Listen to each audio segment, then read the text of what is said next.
This is a special presentation of ESPN, home of the College Football Playoff National Championship game, presented by AT&T. Promise, no matter what happens, you stick together because you love the guy next to you. Everybody, man, if you hop in that car with me, you better be riding. Go to work, man. Fields delivering a performance that's going to live forever. Where am I supposed to go from here? Eat your boys, let's go! Here's Devontae. Into the end zone. Serve it in the clear. Touchdown. What you do speaks so loudly, it don't matter what you say. It matters what you do. Players on neither side came to their schools to get to the game. They came to win the game. Welcome back to the AT&T 5J pregame showcase. Alabama's seniors trying to bookend their careers with championships. They won as freshmen in 2017. Tide are 9-point favorites, but the Buckeyes relish the underdog role once again. Just their 8th game. Ryan Day say it would be one of the great stories in the history of the sport if they can win.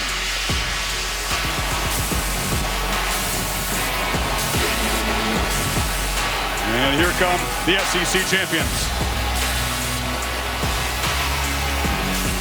Crowd of 14,000 dispersed both the lower and upper decks. Monte Smith, one of those seniors. Mac Jones in his first full year as a starter back in his home state. Grew up in Jacksonville. Saw that Tide offensive line, most decorated in the sport. And Ohio State inspired because not many trophies on their side.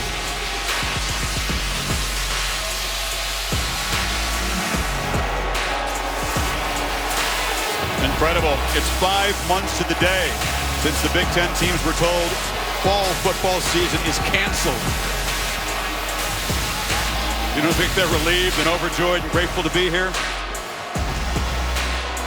This was the focus for Ryan Day all along, through all that. Keeping his team focused not just on Clemson, but on the national championship.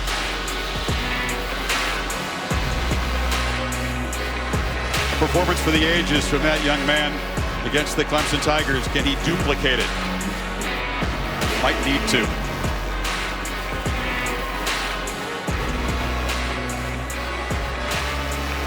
Toughness not in question, but execution under a premium. And Mac Jones, a little wry smile, understudy of Jalen Hurts and Tua Tagovailoa, the young guy on that championship team in 17. Now he is the pilot of this offense. Sean Wade, who was toasted by the Clemson Tigers, faces a serious challenge tonight against this Alabama receiving corps.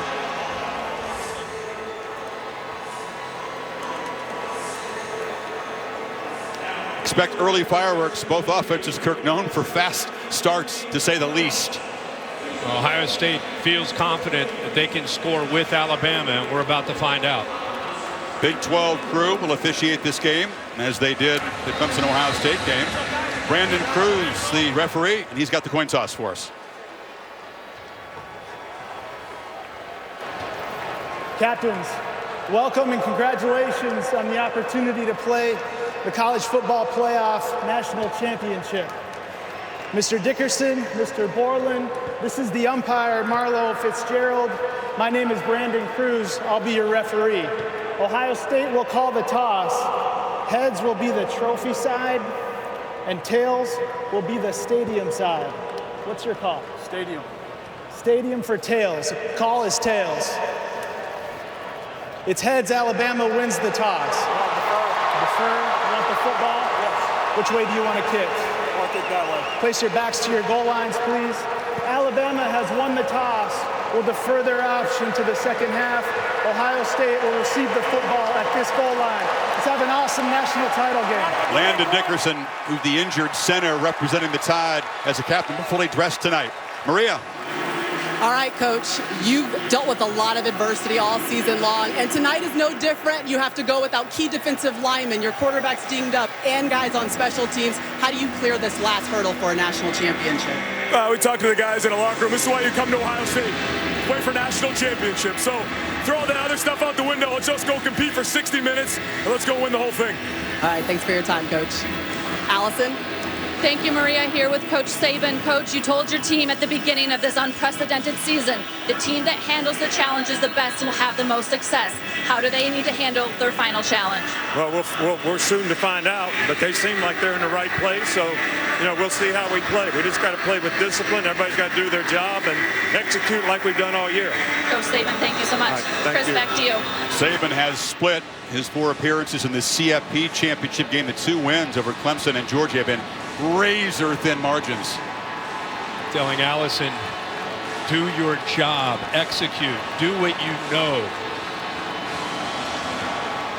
Will Reichard, sophomore kicker, has been perfect on his PATs and field goals. He'll boot it away.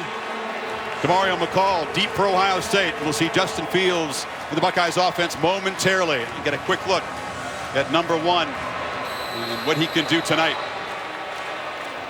Savor the moment. Crimson Tide of the Buckeyes with the championship of this most challenging, surreal season.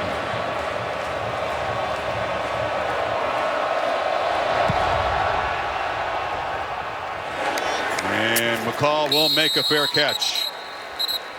And here comes Justin Fields, losing just once as a starter. They avenged that loss at the hands of Clemson. 20-1, smashing records in his basically season and a half. But look what he did against Clemson. We talked about the 6 touchdown passes sandwiched around that big hit. Yeah, the big hit showed so much courage, led his team, and everybody wants to see. He said he's 95% most recently. You just heard that report from Maria.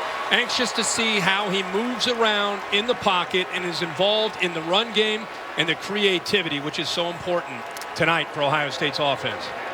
Trey Sermon, 524 yards rushing in the last 2 games. Gets the first carry, makes a cut, and is met right at the line of scrimmage by Christian Harris for Alabama. Players to watch for the Buckeyes have the football game. Yeah, of course, it's Trey Sermon. He's had such great games here over the last 3 or 4 weeks. Olave to be able to get vertical. Dylan Moses, 32 in the middle of that Alabama defense, is the leader, gets everybody lined up. And Patrick Surtain, one of the top corners. He's physical, but can he run with Olave when he's on an island? And Garrett Wilson. On 2nd and 8, pressure off the edge, and the ball is batted down. Coming off the edge there and knocking the ball down was Brian Branch, freshman. Yeah, they walked him up right here, right over the tight end, and then you end up seeing him coming free on that blitz. Sermon gets out. It just needs to go over top of him, and he's got a little bit of room to work with. The Buckeyes face a 3rd and long. Master Teague, who missed the semifinal game, back healthy tonight in the ball game. Fields looking for some space, and he'll be tripped up from behind. Had a chance to make the first down, but Christopher Allen grabbed it, shoots up, and Ohio State goes 3 and out. And they got a push in the inside. The edge pressure, you're going to see him come here, and that's okay for Justin Fields. He's going to step up, but then he starts to feel pressure from the inside. Then he tries to get away from it. Nobody open downfield, and eventually Allen gets him down. Good coverage downfield there on that 3rd down. Now Devontae Smith, Heisman Trophy winner, back to receive the punt of Drew Chrisman. You punt to him at your own peril, and Smith will retrieve, but that is tremendous coverage. Flying down there to make the tackle, Jamison Williams. Great job. Well, this is a big part of this game is Devontae Smith trying to make plays. Ohio State very, very aware of that. The fastest receiver that Ohio State has is Jamison Williams getting downfield and making that play. So we'll see this Alabama offense, highest scoring in the country. Mac Jones, 4.0 student, got a couple of college degrees, won the Davy O'Brien Award and the Johnny Unitas Award, 3rd in the Heisman Trophy. And it'll eye candy, but it's incomplete. It was off the hands of John Mechie. Pete Werner delivered the hit. Mac Jones, 1 year as a starter. Came in and lit it up. Incredibly consistent.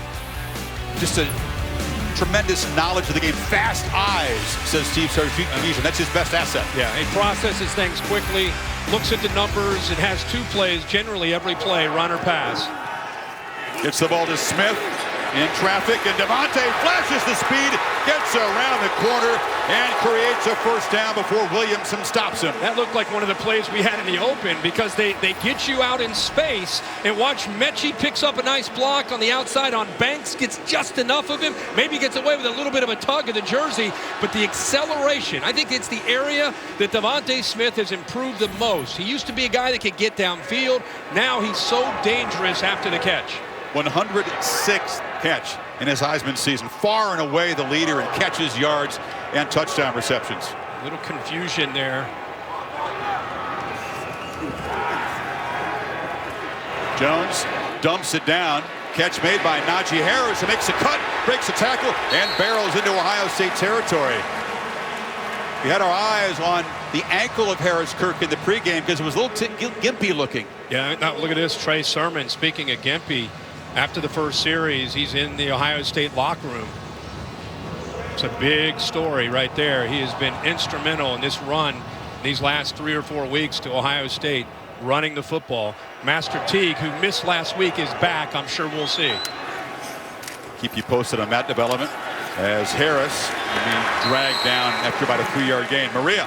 Yeah, Trey Sermon came off and he was grabbing his left shoulder and he could not raise his arm up. He kept trying to move his fingers and see how it was doing, and the athletic training staff walked him right out back into the locker room, guys. So obviously keeping an eye on that, and we'll let you know when he returns and if he returns to the field. It was just his only carry, Maria, on the night. Helms came in there and hit that left shoulder.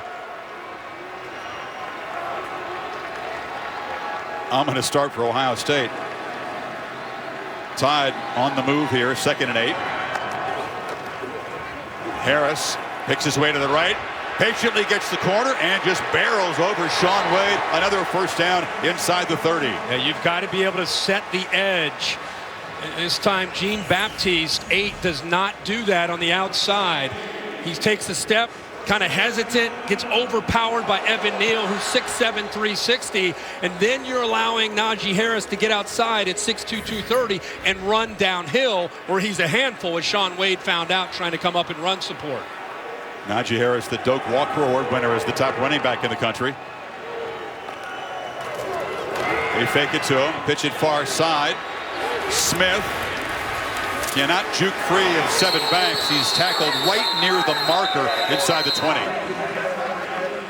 You know, this is where the game, kind of the game within the game. Kerry Combs is very comfortable with giving cushion, respecting Devontae Smith and his ability to get behind you. So it's up to Banks and Wade and others in the secondary to keep the ball in front and tackle. Ohio State knows they're going to give up yards against this offense. It's about the red zone, squeezing down here. Does Bama score, or do they kick field goals? Harris, push wide. That's a terrific play by Wade, who came off the corner to drop him for a loss. That's a great job by Shaun Wade. His name has been brought up so much this week. He's back here. You can see he's lined up against Mechie. Mechie goes inside to pick up the safety. They want to challenge the corner. The reason Mechie blocked the safety is because safeties are more physical. They want to make the corner from Ohio State, Wade, have to tackle in space, and that time he answered the call. Jalen Waddle has come into the ballgame, his first action in 11 weeks on 3rd and 4. Tied best in the country at converting third downs. 59% is scary. 4-man rush. Jones flips it, and Waddle off and running. Welcome back to college football. Comes up a little lame, but he sets up Bama at 1st and goal. And Ohio State, one of the only times so far, they go man-to-man across the board, and the freshman, Ransom 12, is on him, trying to kind of crossing route, mesh route, a lot of traffic to be able to come clean from. And I thought Jones might take off and get the first down on his own, but he does a good job of keeping his eyes upfield and eventually finds Waddle and just flips it to him. Dillon limping off after the 15-yard gain. How many plays can he give them tonight? That was an important one on 3rd down. 1st and goal, play action. Jones, far side, lofts it over the head of Devontae Smith, who was covered by Wade that time. Yes, Steve Sarkisian sees man-to-man and tries to get Devontae Smith against Wade and use the rub route with the 2 outside receivers. It's a lot for Shaun Wade to have to try to work through. You could see more Forrestall, the tight end, almost setting that pick to try to get the receiver, Devontae Smith, freed up, which he obviously did. The ball's just overthrown. Mechie comes in motion. They get the ball to him. One blocker there, not enough. As Banks came up and tackled him at the 5, it'll be 3rd and goal. Big part of this game is, again, tackling in space. You're going to give up catches in front of you. How many yards after the catch is Ohio State giving up? This is, like I said, it's about the red zone tonight for the Ohio State defense. Are you giving up touchdowns? Or are you giving up field goals? It's a 4-point play right here. 3 or 7. That's Smith who comes in motion. Jones is looking that way. Wasn't open. Fires near side. Diving catch. And Bolden spotted out short of the pylon. Slade Bolden, the sophomore from Louisiana. How about Mac Jones? You talk about working through progressions all the way from his right, just before he gets pressure from Tyler Friday, all the way back to his left. His last option to Bolden, whose feet are in the end zone, but has to come back to the ball. There's the AT&T 5G pylon cam to give you a really good look at it. Tip of the football was very close to the front edge of that goal line and breaking the plane. They'll stop and take a look at it. The runner was short of the goal line, is under review. Timeout on the field. By coming back to the ball, Kirk, as you said, that might have prevented the touchdown. The ball, even if he doesn't make it, just inches away. We'll take a break while they check it out.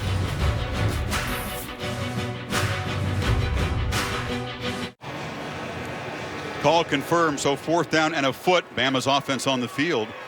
They rarely try 4th downs. One of the fewest totals in the country here, but obviously a foot away. They believe in their offensive line, which was voted the best in the land. Yeah, 12th play of this drive for Alabama. Again, Tommy Togiai, the ornery anchor of that defensive front, one of them anyway, not able to go tonight. His presence would be useful at this moment. Jerron Cage has been in for him this entire first drive, and there's Garrett, who's very, very talented. 2 tight ends and running behind a linebacker, Joshua McMullen. Najee Harris barrels in for his 25th rushing touchdown. Or is it? There's still no signal. They're talking about this. It looked. Oh no, he's clearly in. Yeah, his whole body's in. That's a touchdown. Ohio State players lobbying. Kind of disgusted that he didn't get immediate gratification there. When in doubt, go behind the right tackle, Evan Neal. I think he's a future top 5 pick, 73. Does a good job. You can see the whole right side. Then the linebacker, McMillan, does a good job of picking up the backer, Justin Hilliard, and opening that up. So the long march, 4th down, touchdown, and Alabama draws first blood as Ohio State star running back on the first play appears to be injured.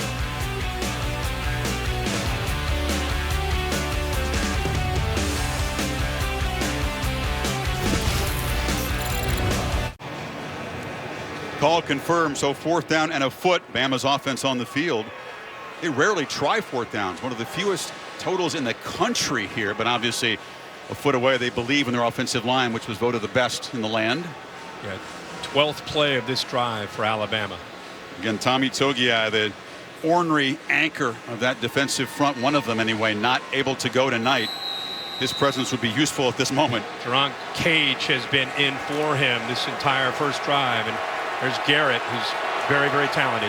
2 tight ends and running behind a linebacker, Joshua McMullen.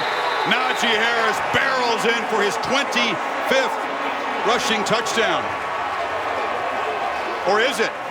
There's still no signal. They're talking about this. It looked. Oh no, he's clearly in. Yeah, his whole body's in. That's a touchdown. Ohio State players lobbying.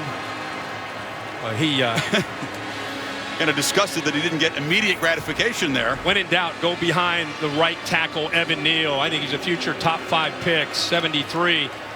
Does a good job. You can see the whole right side. Then the linebacker, McMillan, does a good job of picking up the backer, Justin Hilliard, and opening that up. So the long march, 4th down, touchdown, and Alabama draws first blood as Ohio State star running back on the first play appears to be injured.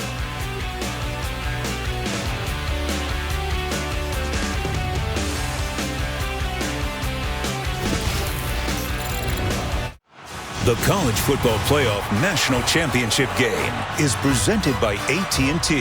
AT&T 5G. Fast, reliable, secure. And in part by Allstate. You've never been in better hands. Dos Equis, a most interesting beer. Please enjoy responsibly. And Capital One. What's in your wallet? It's the play, of course, to win the championship over Georgia. Devontae Smith announced himself to the world. Only played 6 games before that in the championship season. Then ended it with a splash. Aerial coverage brought to you by Goodyear, making the plays that move you forward. Goodyear, more driven. 78 yards in 12 plays for Alabama, and the 28th touchdown for Harris this year equals Derrick Henry's mark in his Heisman Trophy season, which ended in a championship. All of Henry's were on the ground. See Najee Harris kind of fired up when he was walking off. He's still talking about it to Butch Jones there, who's headed to Arkansas State as a head coach. Tough Borland had him by the ankle there after he had scored. That's what the commotion was after the play. So second possession for Ohio State. How do they work around the fact that Trey Sermon is not available for the moment? We'll talk about that. Yeah, we're probably going to see Master Teague. Just to take a look, you know, it's not a huge thing, but it is to Najee Harris. Look at Tough Borland, still has his ankle, twisting it, turning it. This is a guy that, by the way, as Chris said in the warm-ups, you can see him pointing to the referee or the umpire, hey, you know, help me out here. I'm in the end zone. Master Teague, by the way, Kirk, missed the last couple games, had a concussion against Northwestern, couldn't play against Clemson, so he's fresh and rested, but maybe a little rusty. Now he's going to have to be the guy. Remember, against Clemson, first series 3 and out, and then Ryan Day, that's when the tempo and the changing of tempo really started on that second series. And they had 5 consecutive touchdown drives after that 3 and out against the Tigers. Teague runs through a tackle. I started to say ran through a tackle, but he's eventually hauled down. And here is Trey Sermon. Watch the fact that he jumps up pretty quickly. I don't think he thought anything was wrong, but he soon realized that that left side didn't feel too good. Yeah, well, sometimes in a huge game, a lot of adrenaline. Sometimes it takes a second to feel that. Fields to Olave, his favorite target, makes a catch. Can't quite muscle to the marker. Stopped by Jordan Battle. It'll be 3rd down and about 3. Alabama has worked very, very hard on the changing of tempo and how Ohio State at times will disguise fast tempo. They won't go just fast right after the receiver or ball carrier gets tackled. Sometimes they wait and go fast late to try to get Alabama out of position. And Fields hands off to Teague, who does make the 1st down. That was a case where you might expect a quarterback run. We didn't see the call there. It's zone read, and Pete Golding told me an interesting thing. He said, we're going to kind of feel out Justin Fields and how healthy he is before we determine on their zone reads if we give him a give read or if we're going to give him a read that would keep the football in his hands. It's Golding, the bearded Louisiana native, 2nd year as defensive coordinator, one of the bright young coaches in the game on that side of the ball.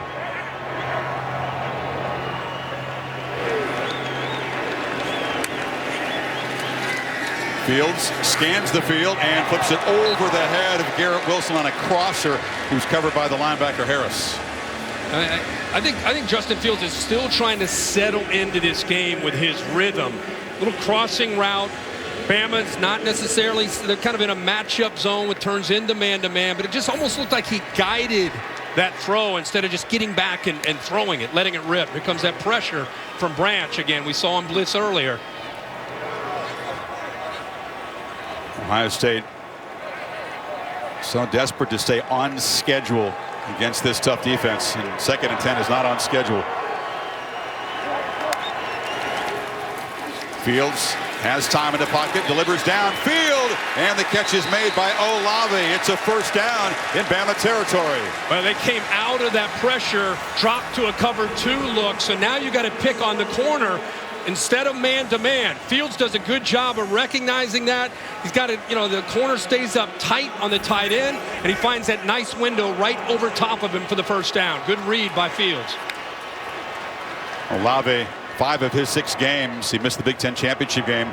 100-yard receiving games. Counted on a big performance tonight from him. Yeah, a lot of cat and mouse going on between Ryan Day as a play caller and Pete Golding, the defensive coordinator from Alabama. Rucker at the tight end, motions to the right. Teague tries to run that way and gets nothing. Runs into a crimson wall. Harris has been active early. Yeah, that's tough to run between the tackles against Alabama. You go back and look at Olave. Love the hands of Olave. Route running, does a good job. That right foot is just inbound. He bobbled it for a second, got possession, and the right foot came down in bounds to give him that catch. They'd like that matchup against the safety Helms tonight if they can get it.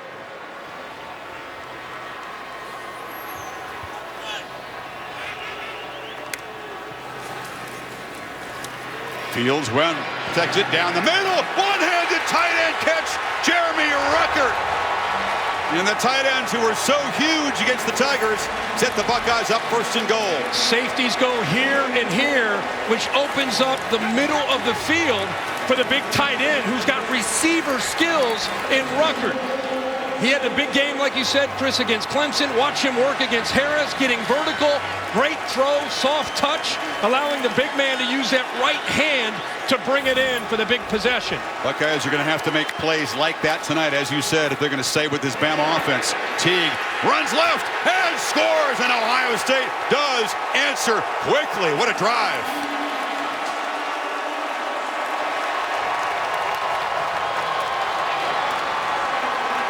Teague stepping up, as he'll have to tonight. The tempo huddle, like got Clemson, gets Alabama. It's a hurry up, get lined up, get Alabama not quite on the same page. They seal the edge. Wilson does enough there on Josh Jobe, the corner, and Master Teague gets into the end zone. Jake Seibert has to kick. Blake Haubeil, the normal, reliable kicker, positive for COVID, did not make the trip. Seibert's been good. He's 14 for 14 on PATs, but has not made a field goal in his college career. Touted freshman, but keep that in mind. Buckeyes say, forget field goals. We need touchdowns to win a championship, and they get one from Teague. 7 apiece. Good start here in Miami.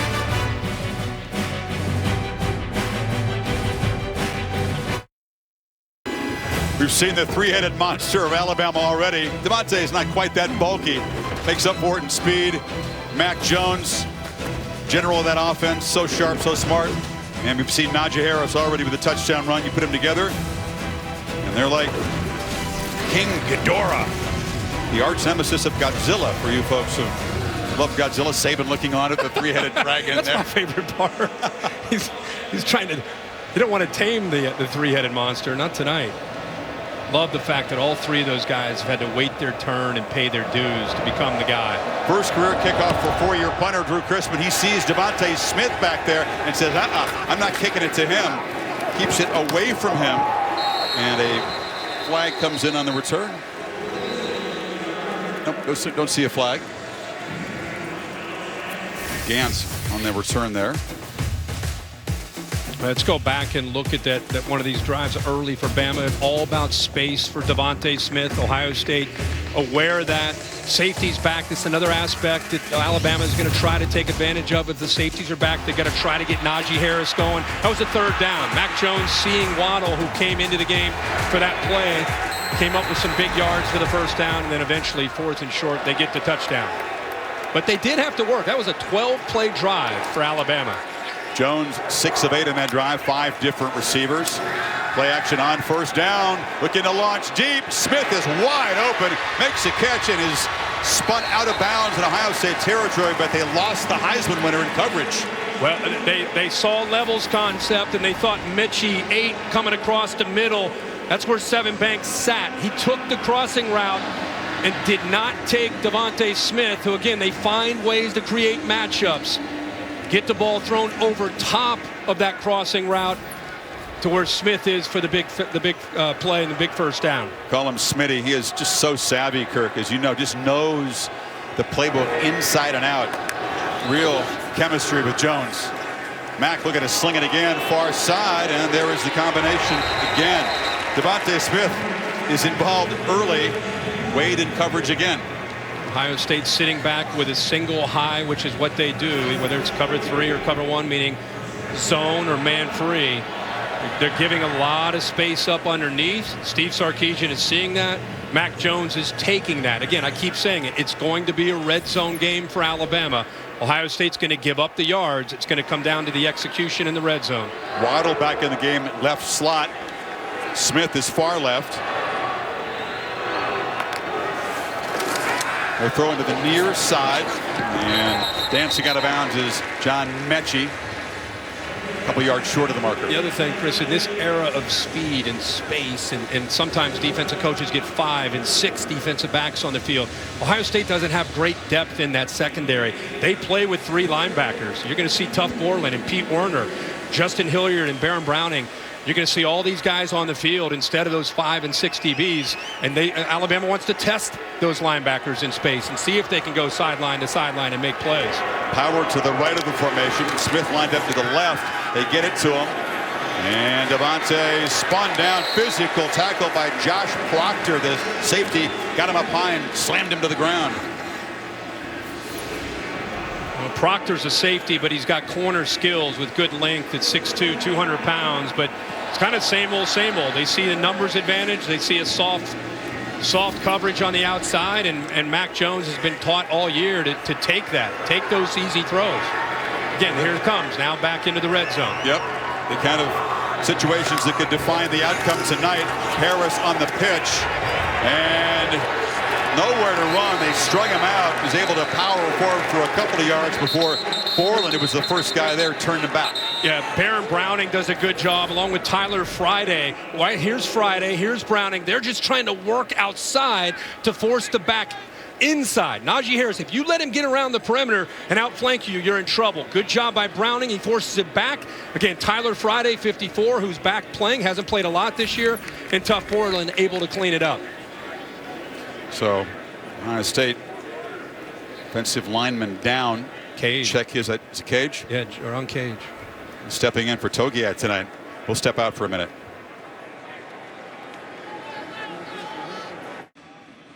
Want more stats? Just ask Siri, who leads college football in receiving touchdowns. If you're watching this season, you wouldn't need to ask Siri that because Devontae Smith has been so dominant. List of accomplishments there. And just a great teammate. At 175 pounds, one of the alphas of this team, the alpha of the offense, they say. When he speaks, they listen. Rare to see that from a receiver.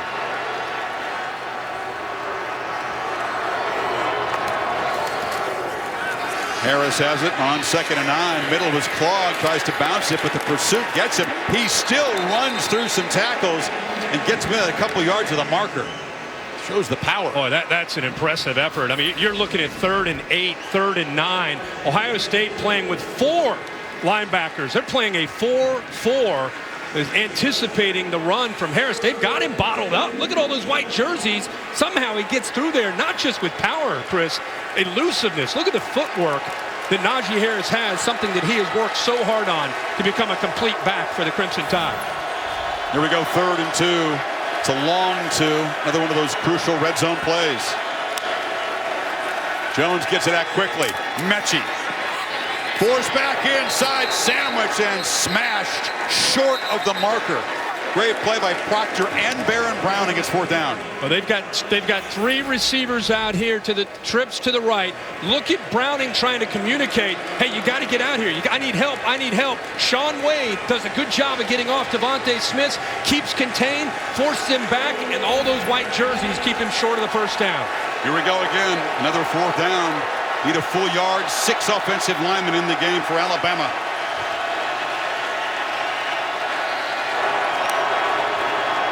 Harris, 1st and goal. 230-pounder. Tuff Borland knocked him down, but the Tide are set up. Antoine Jackson came in for Cage. He and Garrett in the middle. They just test him right up the middle, right into the teeth of the Ohio State defense. They get a good push right here. See the 2 defenders that are down. Borland and Werner try to fill, but by the time they're able to get there, it's too late. Nice job by Bama getting a good surge in the middle. Only had 3 4th down conversions all season. Didn't have to go for it very often. 2 already tonight in this first quarter. Final 30 seconds of it.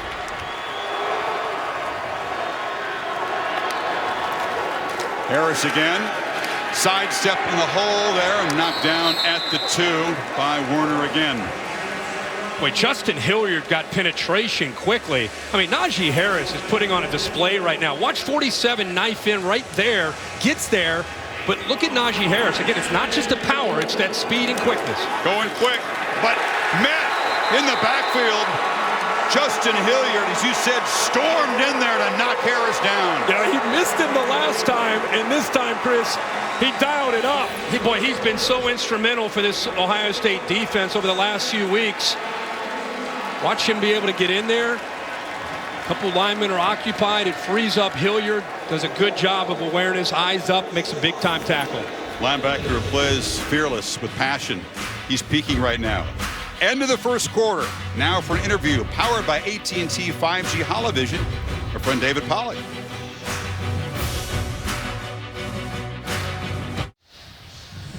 Set for the second quarter in Miami. College football playoff national championship game presented by AT&T. 11th play of this Alabama drive. 12-play touchdown drive to open things for Bama. Answered by Ohio State. And now it's a 3rd and goal at the 5. One of those 4-point plays, Kirk. Yeah. We'll keep talking about it. It's all about red zone execution for both teams down here.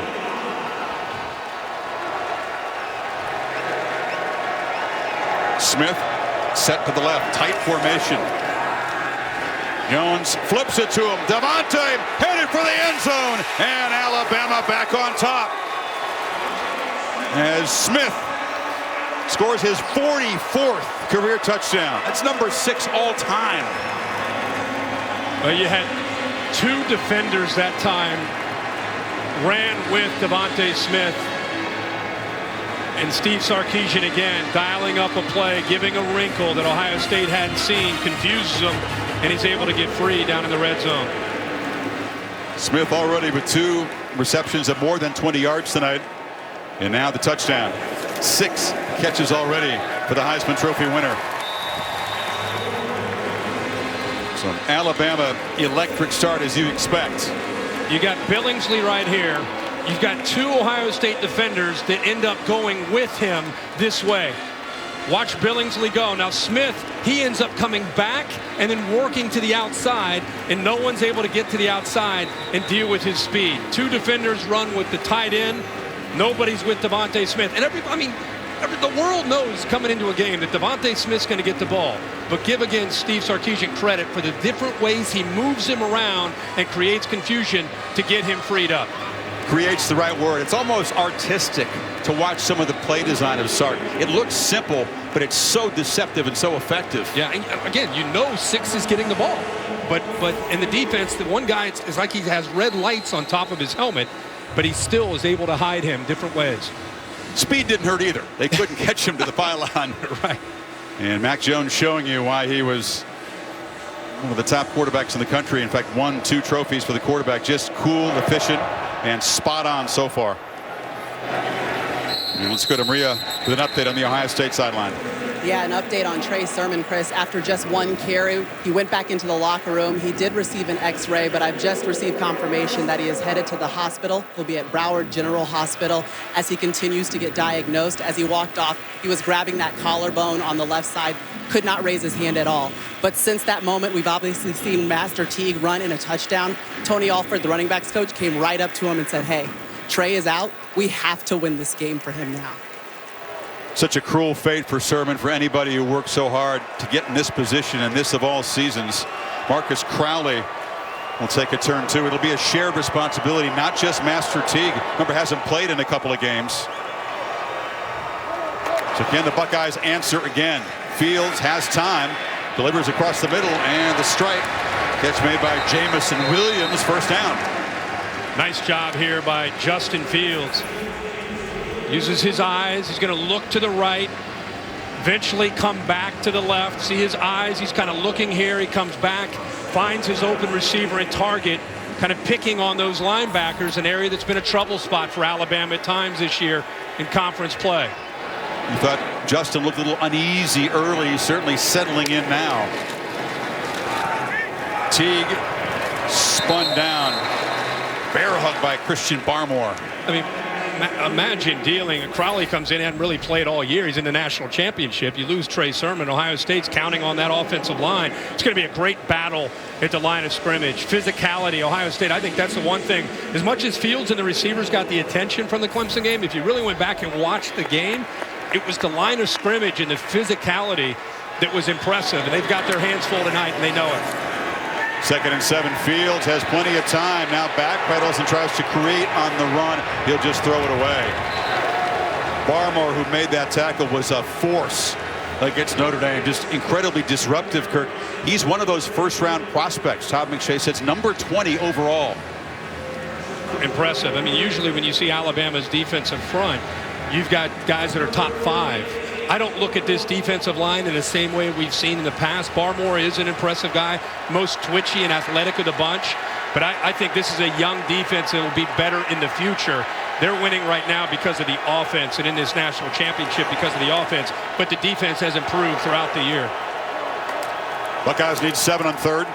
Blitz comes. Fields sidesteps it nicely. It's a fluttering pass into traffic, and the catch is made nicely by Garrett Wilson.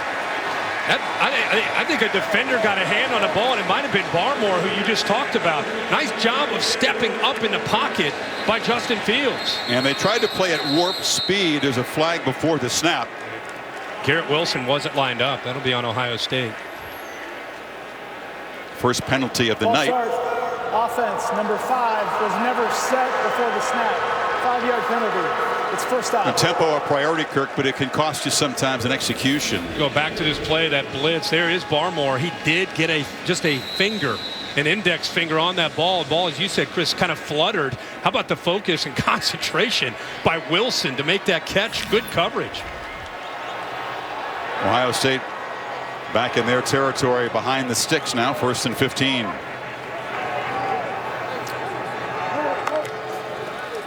Handoff.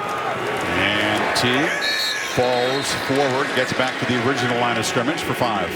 Kind of give you keep an eye on Ryan Day, the tempo, the changeups. Pete Golding trying to get the calls in.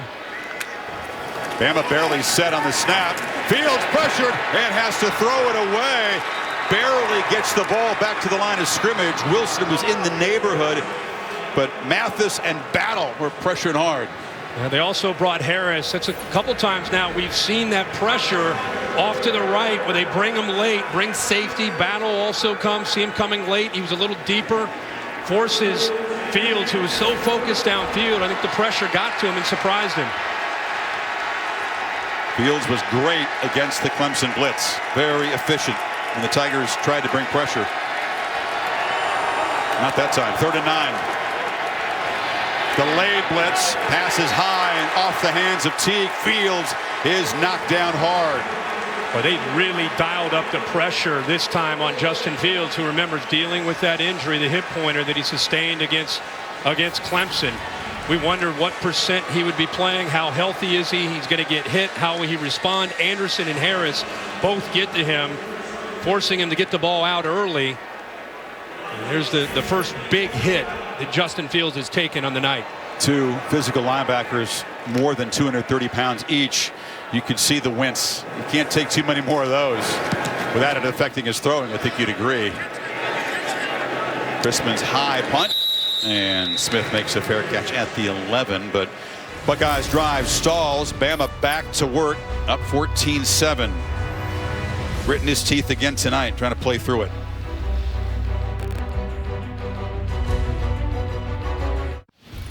Check the Capital One easiest decision. You got that right. Yeah, well, get the ball out again to Devontae Smith. Let him make plays after the catch.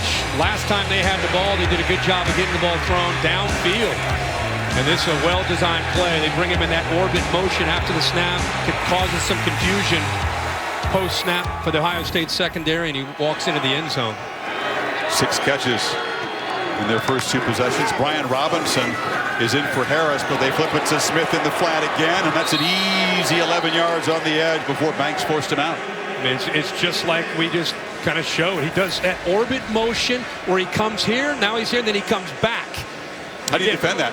Well, you can't. If the goal is to keep everything in front, you're going to give up a lot of yards in front of you, and then you got to try to just rally to the ball and try to prevent him from making big plays after the catch, which is he's the best player in the country after the catch. Mac Jones has not faced any pressure up to this point. Well, faces some pressure there, lost the football, and Ohio State takes it away. Baron Browning falls on it. That's the play the Buckeye defense needed. A rare turnover for the Tide. Well, we just talked about they're not pressuring, and this time he's out here. He walks up. Mac Jones, you see him pointing off to his right. He brings the tight end down. There's the blitz late. And because he was able to come so quick, Billingsley's not able to get around to the outside. Look at 19. He's coming around to pick up that blitz, but Browning times it up perfectly. And because he got in there so quickly, Billingsley's not able to make that block, and he catches Jones off guard and knocks that ball loose. Not just gets to him, but he knocks the ball loose. Browning, the former all-world recruit, graduate student now, comes from Texas. And Fields now, they begin this drive in the red zone, trying to get even here early second quarter. Remember, the tight ends against Clemson in the red zone were a big factor with their size. Combined for 3 touchdown catches against the Tigers. Fields looking to throw on first down, gets good protection, end zone, out of the hands of Jamison Williams, and a flag comes in. Bounce right off the numbers. But Job was beat.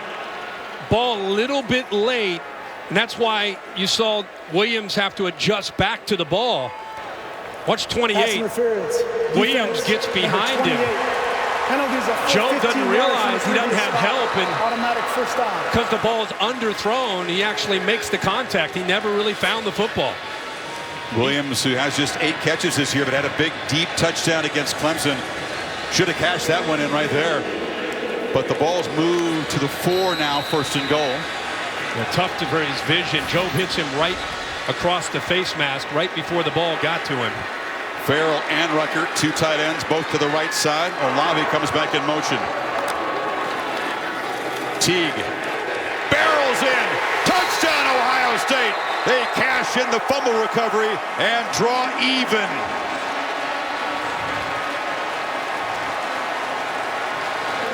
Well, there's the physicality of the Ohio State offensive line. And that's taking advantage of an opportunity. The right side just getting a great push.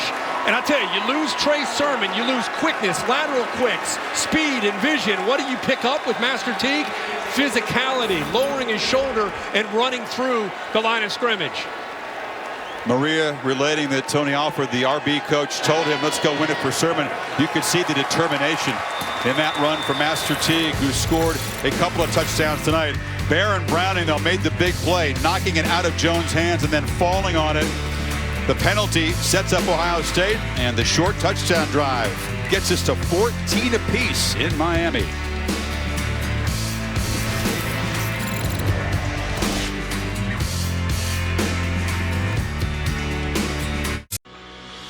The College Football Playoff National Championship game presented by AT&T is brought to you by Taco Bell's Nacho Fries, Samsung QLED TV, the official TV of ESPN College Football, and Bolt 24, real advanced hydration from the makers of Gatorade.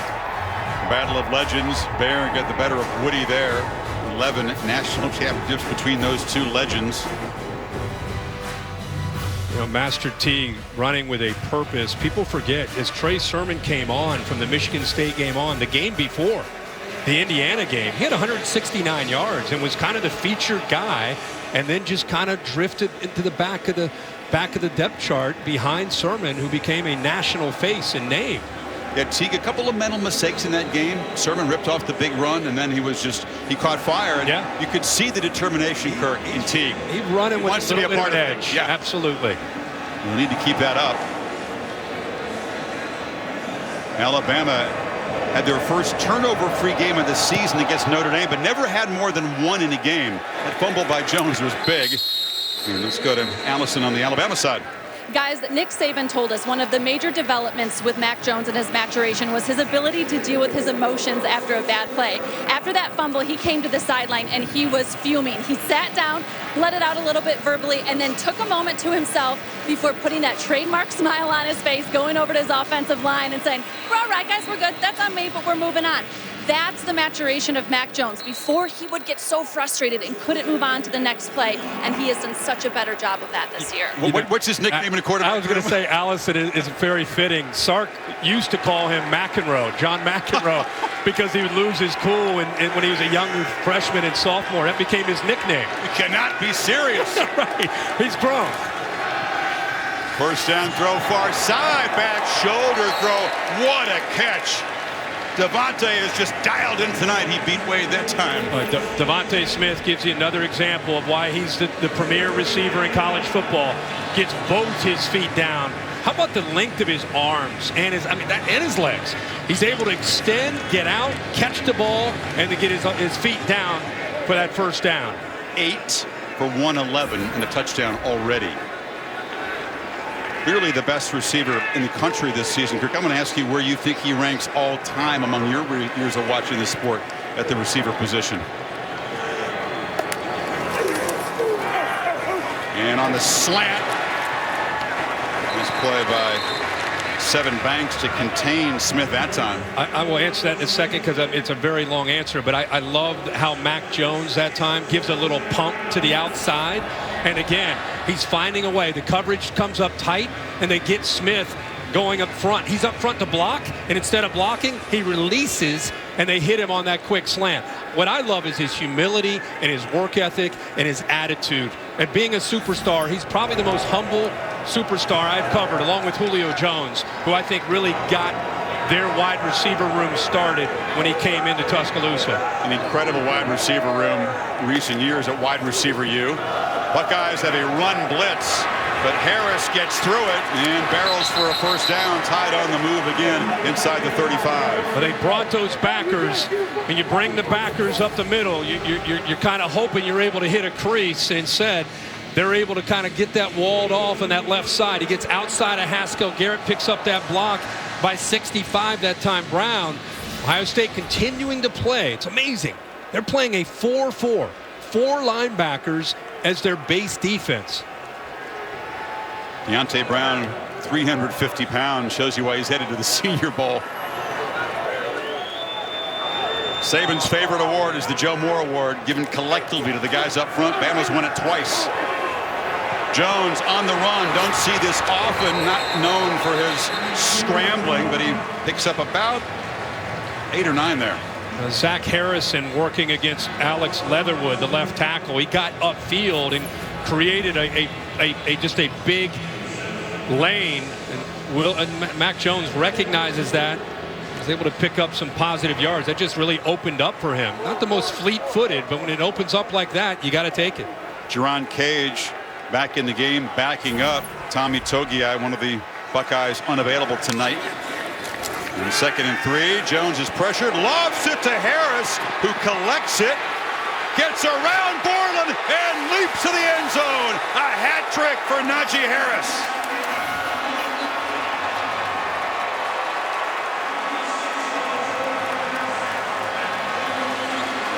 Actually, just his 2nd touchdown, but he might get a 3rd coming up. Well, he's special. Become a complete back. He came back for a reason. But what I love is the design. They move Mechie this way, and then eventually you get Najee Harris out of the backfield. Ohio State blitzes Baron Browning. There's no one left to pick up. How about the ball skills to adjust back to the ball to just make the catch? And then he shows you what he can do in that open field. He was an effective receiver. He is so good after the catch. Kind of collects it softly in his right hand, foot in the ground, makes a cut, runs right through Borland, and Bama back on top by a touchdown, 21-14.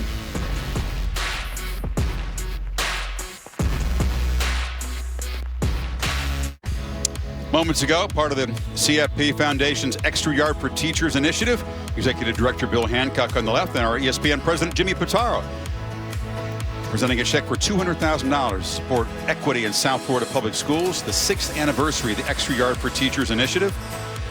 Man, Kirk, this year more than ever, haven't teachers been challenged and been priceless contributions they've made? Oh, it's incredible. I've got a son who's a senior in high school in Nashville, and also an 8th grader, and Yeah, I mean, the teachers all over the country doing the best they can through this global pandemic. Reichert's boot into the end zone. Another look at the second touchdown tonight for Harris. I just like to look at the design. Mechie again is right here. He's going to go in motion, and he's going to take 7 Banks with him. You'll see the blitz by 5. Baron Browning, who made that big play to create that fumble, they're getting aggressive. They turn him loose. The only problem is Mac Jones feels it, recognizes it, and gets the ball out. Browning would have had him covered, but instead he goes on the blitz. And then, wow, Najee Harris, such an impressive back, a complete back. He wanted his turn to be that complete player, and he's turned into that for Alabama. Like what Sarkisian said, the motion helps, quote, hide our best plays pre-snap from the defense. Because the defense has to react to all that pre-snap movement. Ohio State now trying to answer. Handoff inside to Teague before Barmore knocks him down after a couple. And let's face it, I mean, this is the game that a lot of analysts and a lot of the media kind of anticipated. I don't know if it'll continue, but it was almost like one of the teams might score a touchdown, the other one. That's why I said the red zone. If any team can force a field goal, that could be a big stop for a defense. Can Ohio State keep the pace, though? 2nd and 7. Fields escapes and looks pretty good as a runner there. Open field, and will finally step out of bounds. Some prudence at the end of the run, but it's a big play in Alabama territory. Well, this is the problem. If you play man-to-man, and Nick Saban and Pete Golding love to do that, it opens it up. Look at all the coverage. Every defensive back has a guy that they've got to account for, but nobody accounts for the quarterback. Crank the tempo, and Teague breaks free down the sidelines and barrels inside the 15 before Battle forced him out. Buckeyes striking back quickly. You're right about the tempo. They're going to work the left side here. Bama not quite ready and in position, and very similar to that Clemson play that was the first touchdown. They run the zone play off to the left, that outside zone play, that stretch play, and Master Teague hits that crease. Both offenses have been really efficient in the red zone. Now that time they fake tempo, they fake like they're going to go fast. 28 yards and 29 yards. It's first down at the 15. Teague falls for 3. I thought Nick Saban had an interesting comment to you and I on our Zoom call for preparation for this game. I said, you know, Ryan Day changed up the tempo so much against Brent Venables. What's that do to you as a defensive coach? He goes, well, as much as the offense trying to create rhythm, we get into a rhythm on our side of the ball too, and when they're going fast and then they're going slow and then they go fast late, it affects us as much as anything. There's that clap. It's the fake snap, and then a look to the sidelines. Plenty of time on the clock.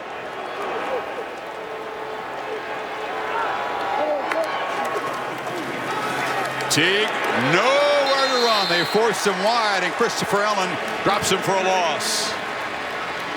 Yeah, they get a good push in the middle. Mathis actually is able to fight through. He's able to fight through the center and the right guard, Myers and Davis. So Allen's able to kind of get up away from Munford and set that edge, but the penetration forced Teague to bounce outside where Allen's waiting for him. As you said, kind of an unheralded group of D linemen by Bama standards, but they still got hosses up there. And now on 3rd and 11, play clock winding down. Another one of those 4-point plays as the Buckeyes try to get even one more time. And Ryan Day will try to cook up a play for Fields on this break. You're watching the College Football Playoff Championship game presented by AT&T.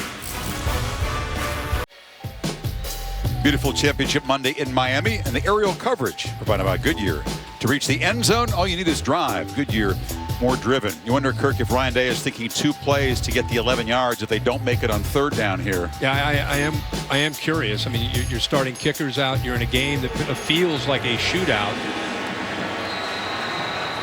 Hallbeal testing positive, and Jake Seibert has not made a field goal in his college career, just 0 for 1.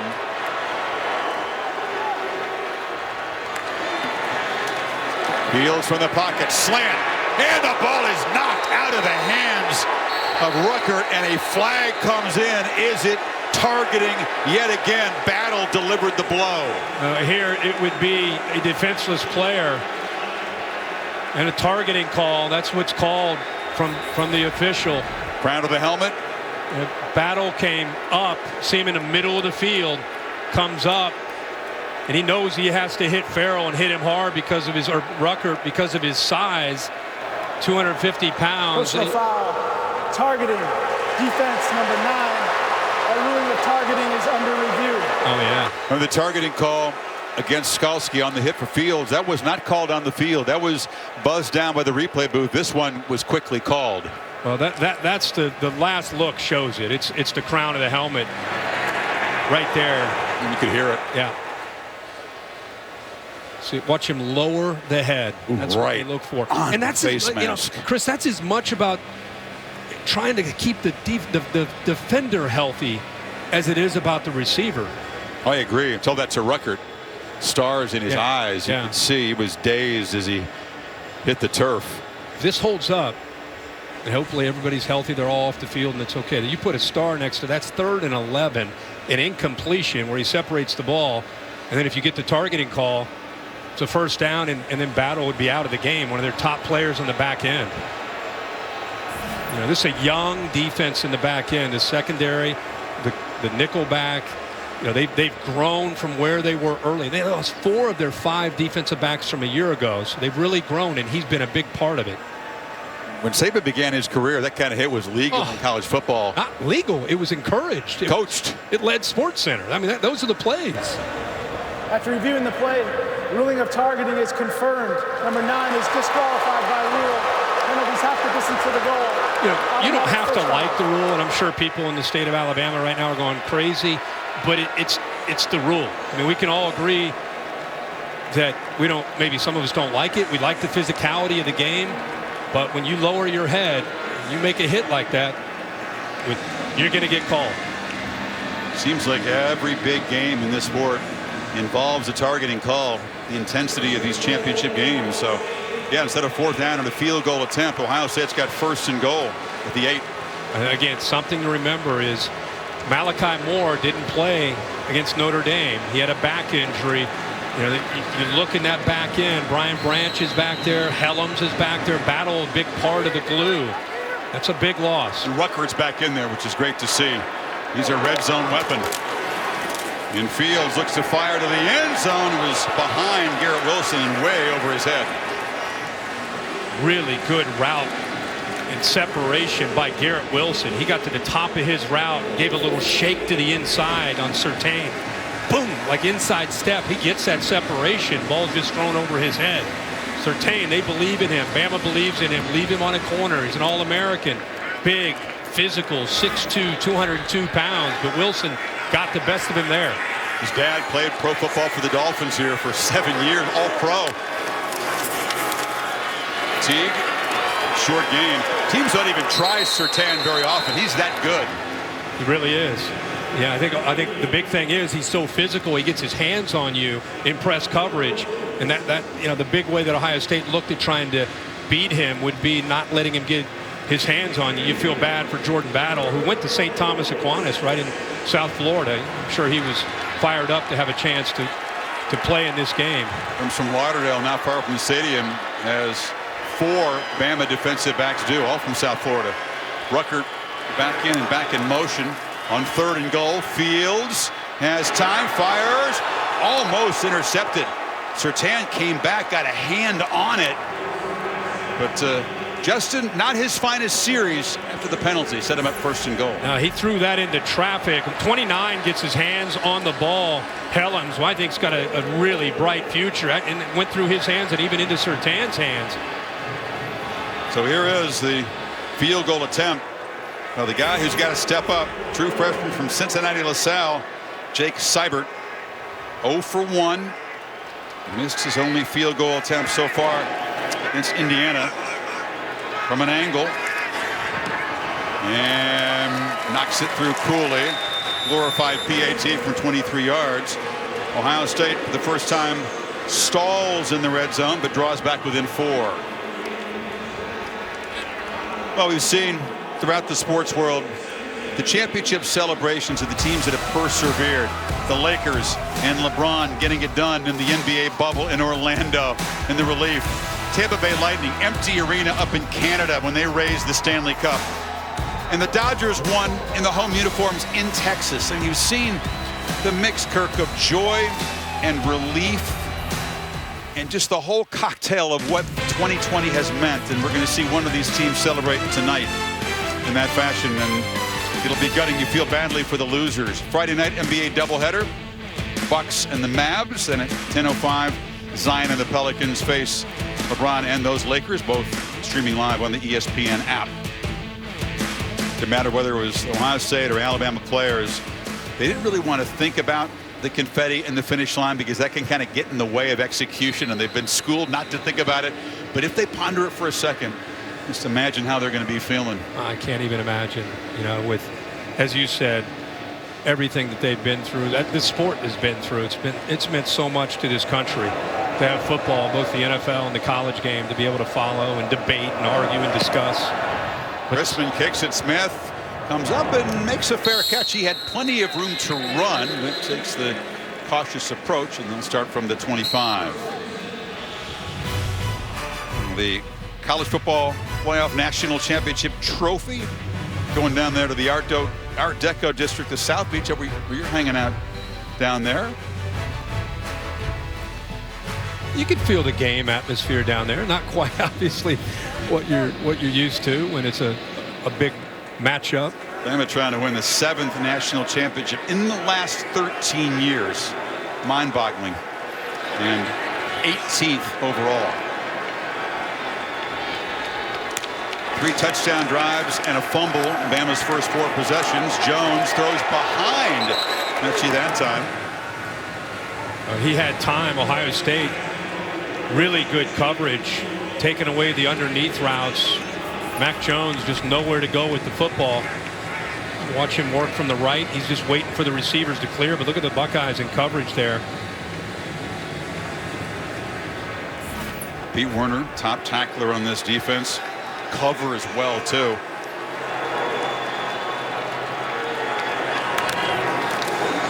Second and 10. Slant. That time Mechie's able to collect the ball. Spotted. First down yardage, and a flag comes in very late. Yeah, near the Alabama sideline. Did come in late.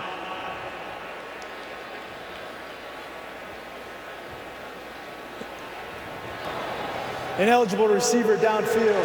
Offense number 70. 5-yard penalty. Well, that's part of the run pass option that you don't see called a lot. We've seen it already tonight a few times where it was not called. But Leatherwood is downfield. I'm sure Ryan Day is trying to remind the umpire and the officials, hey, keep an eye on these linemen. You know, when you run a run pass option, just for the fans that don't understand, the linemen are running a run play. They're running a run play. The quarterback decides that the defense is lined up too much, and so he'll pull it and throw the football. The lineman got to be careful. He's 4 or 5 yards downfield. Outland Trophy winner negates a first down catch. Doesn't matter. They find Mechie again, and back across the 35, move the sticks. Mechie did a good job of sitting in that soft spot of the zone.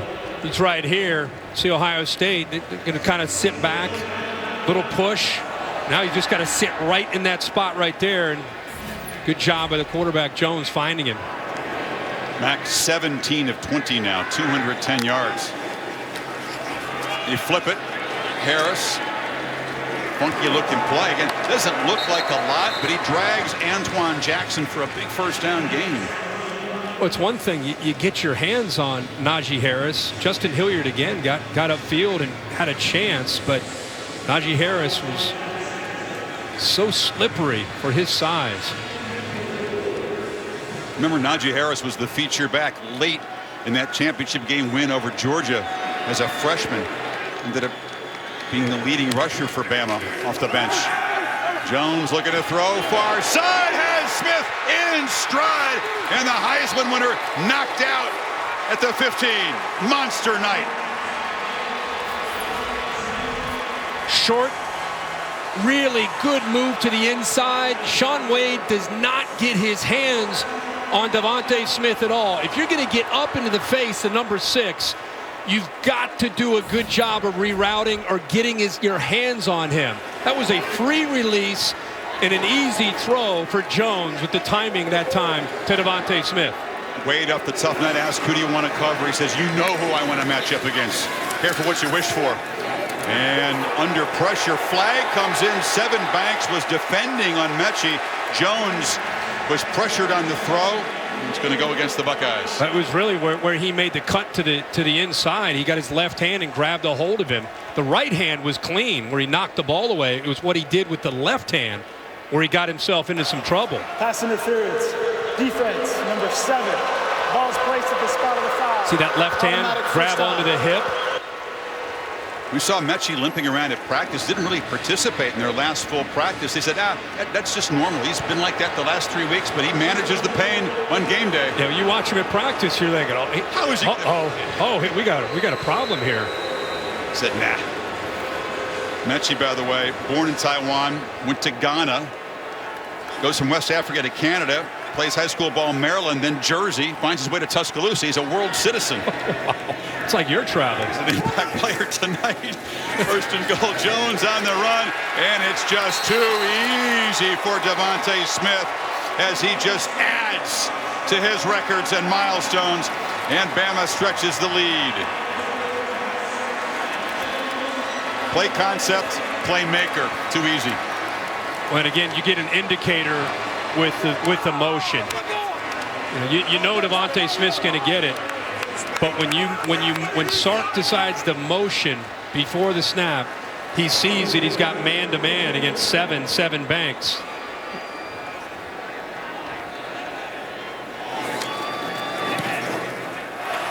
Reichard knocks it through. The lead is now 11. This is what you do to help Devontae Smith. Is he's right here, and watch all the movement that 7 Banks has to stay with right over here. He's trying to stay with him. Is he going, oh, nope, now he's going back. Then he releases. Now you got to try to get out to the flat. It's just hard to do. It's hard on a corner, but it's all about the matchup that Sark creates for Devontae Smith. I thought Devontae had a good game in the semifinals against the Irish. 7 for 130 and 3 touchdowns. How about the first half for 11 catches? 173 yards and now 2 touchdowns. That's just scary. So much for the Heisman jinx, right? You think? Putting an exclamation behind the Heisman Trophy. It's why nobody could stop him. It's no mystery, especially after Jalen Waddle went down on the opening kickoff against Tennessee. Suddenly 6 became the focal point for opponents, and they tried everything, and they couldn't slow him down at all. Because Alabama deferred, they get the ball in the second half in a weird way. Ohio State, maybe a good thing they let Alabama score, because now they at least have a chance to put a drive together. This season, for every field goal and extra point made, Allstate will make a contribution to the General Scholarship Fund. Thank you, Allstate.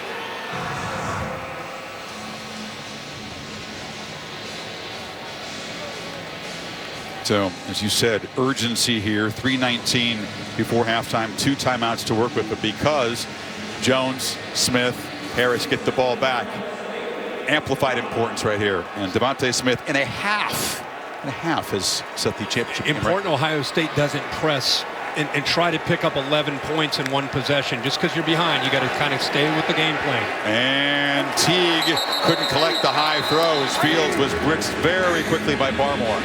Yeah, Barmore is so athletic.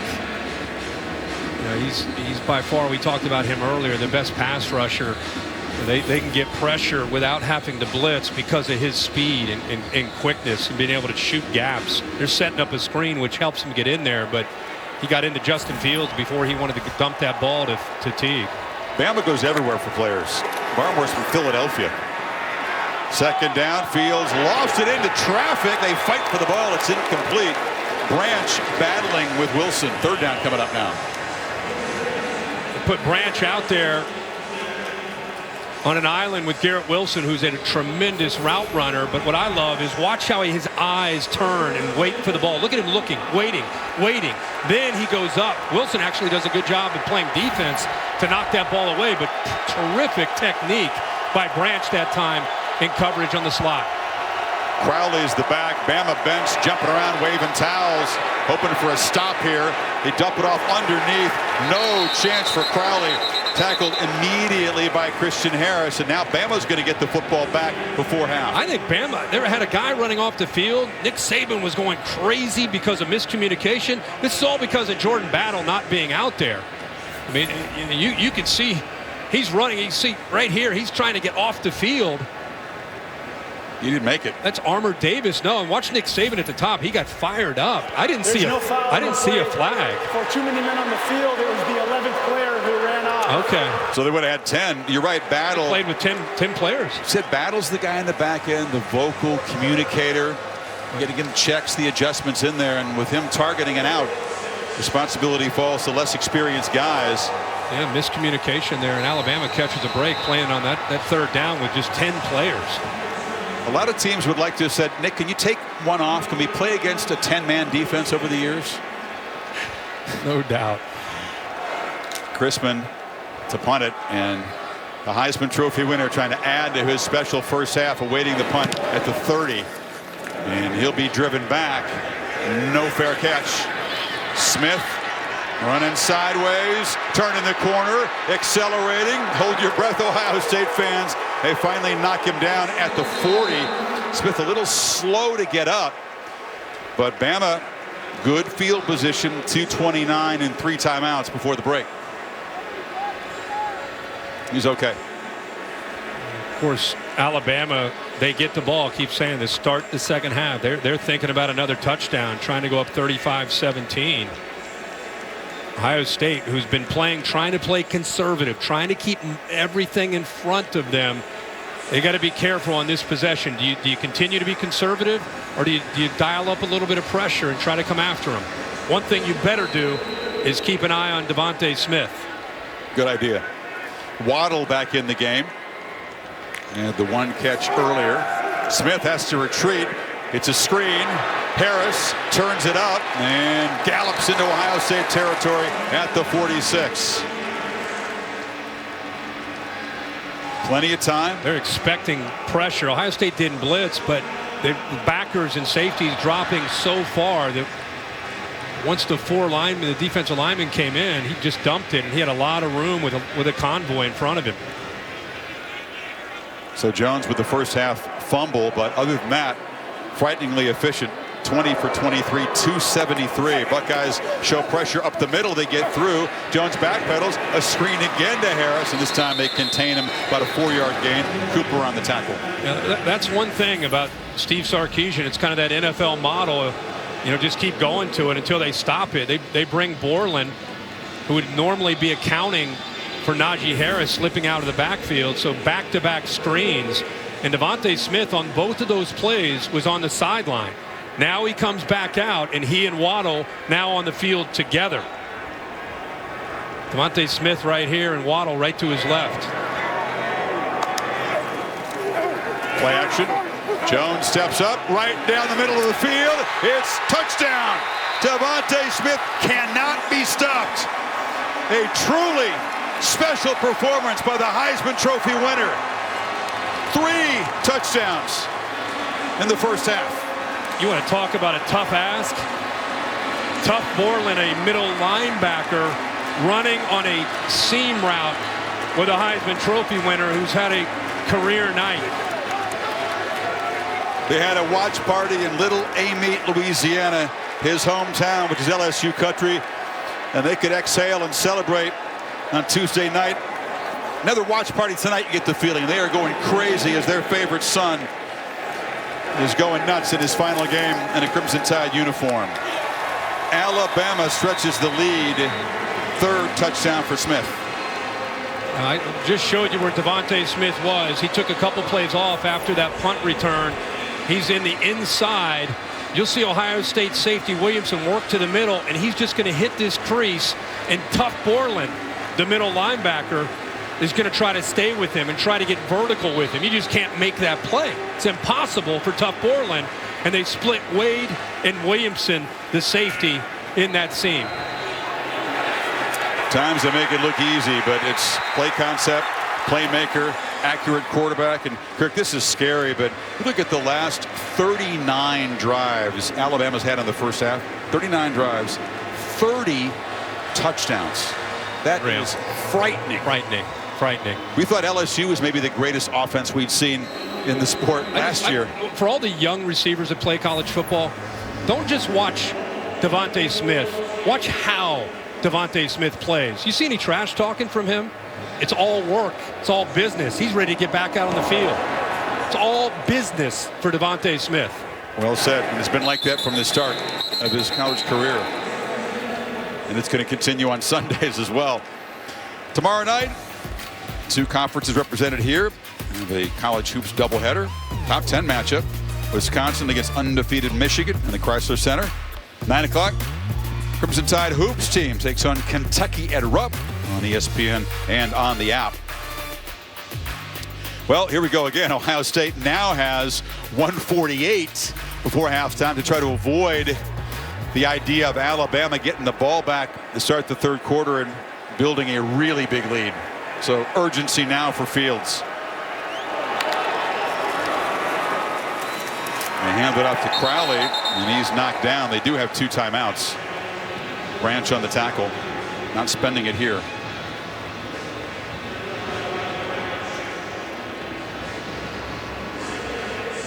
Fields just 6 of 15. He's been pressured frequently, a little off target at times. 4-man rush. Escapes briefly.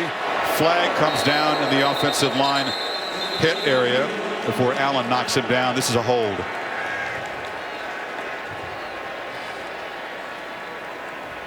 A couple different. Looks like maybe Matthew Jones, 55, with Barmore, who got by him pretty quickly. Holding. Offense, number 55. 10-yard penalty. It's second down. But Barmore he's going up against a very good offensive line of Ohio State, 58. But he is using his hands, using rip moves, swim moves, just a handful in the interior. That time he works with his leverage and quickness to get by Jones, and Jones just grabbed onto him to try to slow him down. Interesting clock management decision making here for both sides. Bama's got 3 timeouts, and Ohio State in no hurry. Kind of wary of Bama getting the football back. The boxer trying to get to the end of a round. Crowley knocked down. Final minute by Anderson. Alabama calls a timeout. They're going to try to get the ball back again. Can't blame them.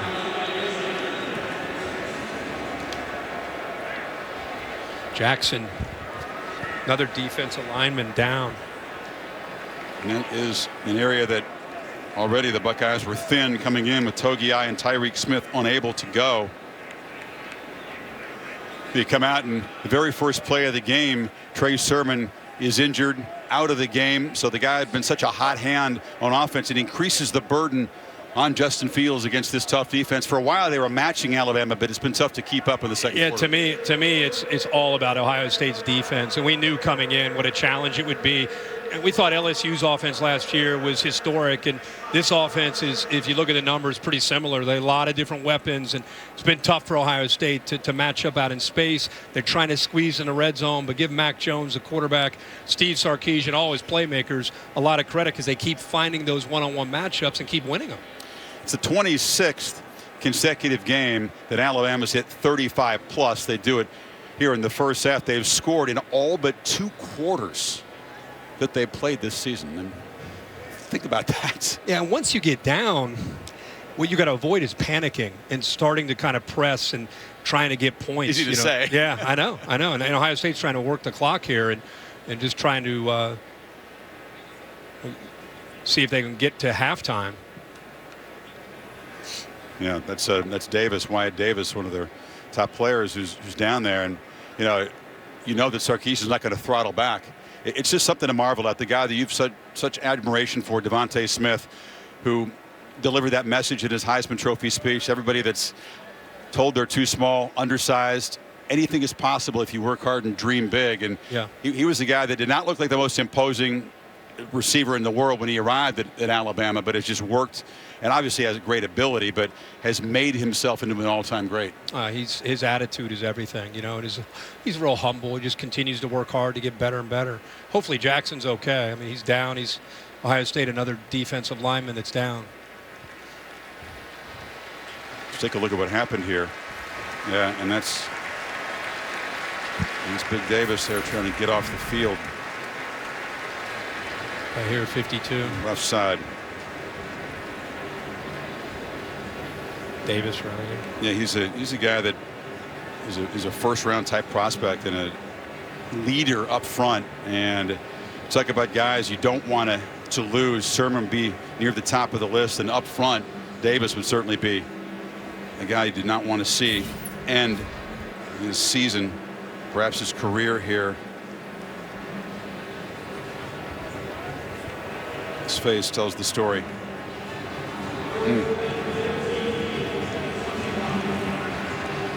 It's going to take a whole lot as they decline the 10-second runoff.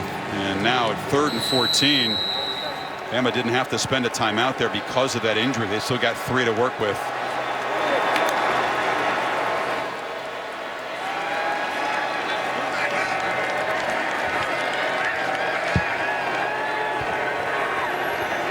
Olavi against Surtain to the right side, bottom of the screen here. And he's going to hand it off to Crowley, who will fall forward, and now Alabama will spend that timeout to preserve some seconds and give Jones, Smith, and Harris a chance to add on to this lead. Yeah, 49 seconds. Mac Jones right now is in a zone, and Alabama with a couple of those timeouts. You know, again, the way they're playing right now, they're not only thinking field goal, they're going to try to probably get downfield with the Devontae Smith play. Against Clemson, it was the second quarter that was historic for Ohio State. A 21-zip edge. Defense took the ball away from the Tigers, forced 3 and outs. Offense was overpowering. The Tide have flipped the script on them tonight, though. A 28-point explosion in the second quarter for Bama.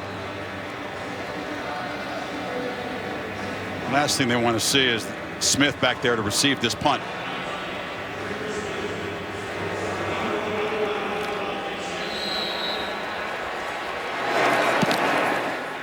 Low kick. It's deep. Smith retreats and makes a fair catch at the 28. Well, they've targeted him 13 times.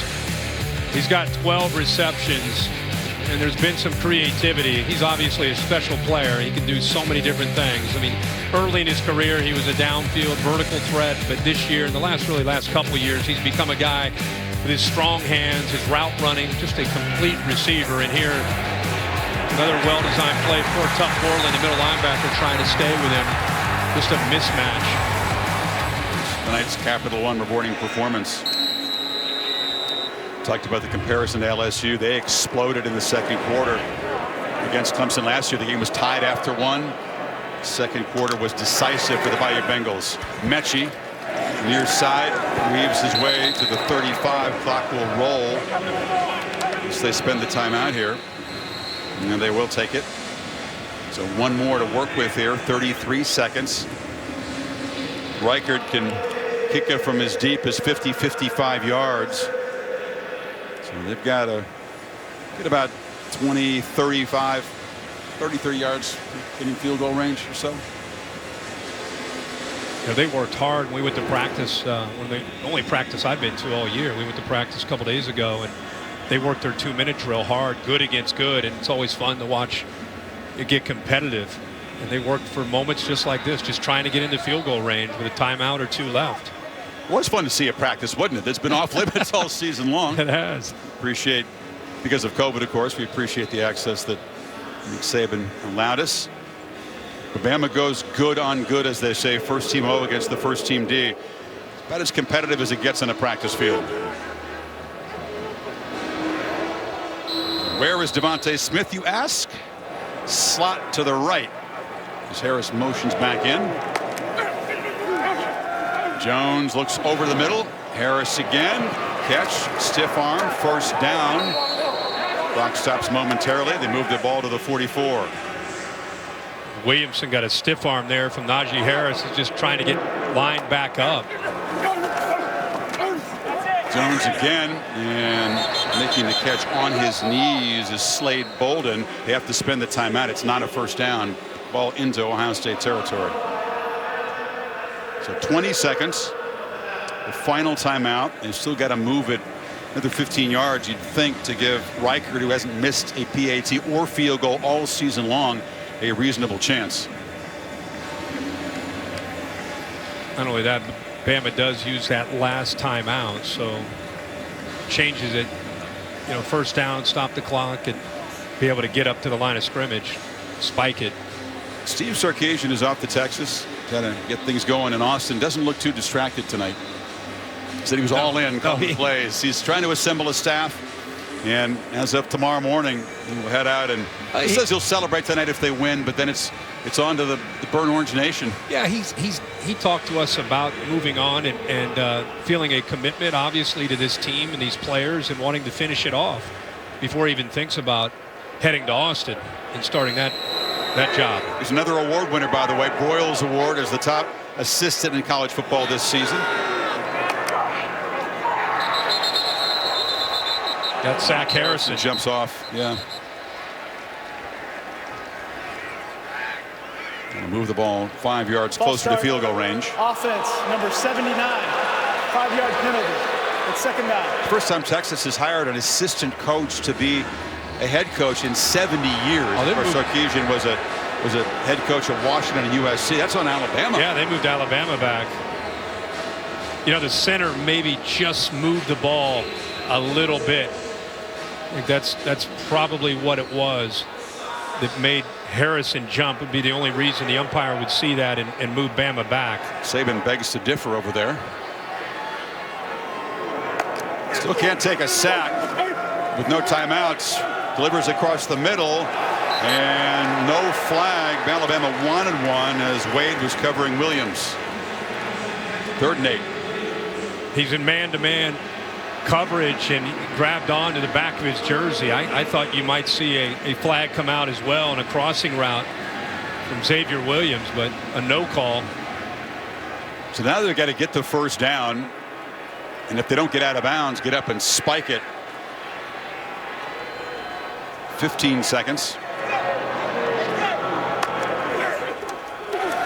Buckeyes rush 5. Jones steps up, delivers down the seam, and that's nicely broken up by Wade that time as they deny Smith a catch. Well, he did a good job of staying to the inside. He had outside help with Josh Proctor and does a good job of anticipating. See how he gives him inside? Because he's got help to the outside. And by the time he turns around, he's in such good position. The ball hits him right in the stomach just because he's in that great tracking position there. So that's a small victory for Ohio State. Maybe not that small. They haven't had many tonight, but they force the first punt from Alabama. And Tide unable to extend the lead before they get the football back to start the 3rd quarter. Wilson comes up, and they ran into the punter.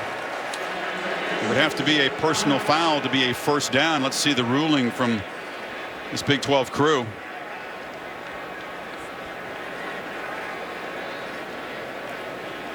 Looked like it was Chris Booker, one of the backup defensive backs. And the other number 33. Running into the kicker, receiving team, number 32. That penalty is declined. It's first down, Ohio State. So it's not enough to give Alabama a first down, so they'll decline it. You're Ryan Day. 4 seconds ago, you take a knee here, you go in. He started talking about adjustments, which is a real strength of his offensively. It's one thing to try to figure out, okay, what can you do to score points? It's another thing to do what you just did on that series, and that's to get Mac Jones and the Crimson Tide offense off the field without scoring. Overwhelming offensive display by Alabama yet again. They run 43 plays. They gain 389 yards and score 5 touchdowns. 4 of them passes by Jones, 3 of them caught by Devontae Smith. Najee Harris has a rushing and receiving touchdown. To Allison. Thank you very much. Coach Saban, clearly Devontae Smith is a special player, but what stood out to you the most in that first half? Oh, he's done a great job of making plays for us. Stark's done a great job of putting him in position to make plays. You know, the whole offense is really playing well. We just got to play a little better on defense, get some more stops, made some mistakes that have given them big plays, and they're very capable on offense, so there's no scoreboard in this game in terms of how I feel. Thank you so much, Nick. For more on Ohio State, here's Maria Taylor. All right, Coach Day, you lose Trey Sermon. You're down 3 possessions. What adjustments do you have to make offensively at this half? Well, I think, that last 3 and out there was not good. We don't connect on the screen pass. We got a real good chance of hitting that. And then we don't convert on 3rd down. And then at the end, we're just trying to get out of the half. So we got to get a few stops on defense, get some momentum going. And as long as we get a couple first downs, we're moving the football. We just got to execute better. All right, thanks, Coach. Sad sight for Ohio State fans is big Wyatt Davis helped to the locker room with the aid of 2 folks. Buckeyes, a lot of work to do. Alabama rolling up 18 at the break. You're watching the College Football Playoff National Championship game presented by AT&T on ESPN.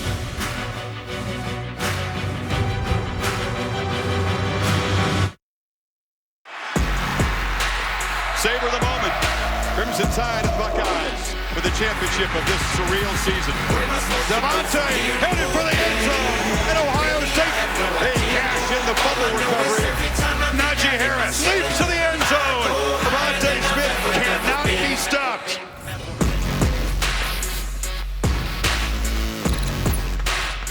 So lots of the trademark windmill celebration for Devontae Smith set for the second half. The College Football Playoff National Championship game presented by AT&T. Time will get the football up by 18. Chris Fowler, Kirk Herbstreit, Maria Taylor, and Allison Williams. It was a second quarter onslaught, Kirk. They scored in the first play of the quarter, added 3 more touchdowns, 28 points in the period. Yeah, and if you look at the way that first half ended, so much focus on Alabama's offense, but really it was the Alabama defense. Ohio State a couple 3 and outs near the end of the first half. Ryan Day, of course, has got to go back to the drawing board and try to figure out a way not just to stop Mac Jones, but try to get his own offense and Justin Fields back on track.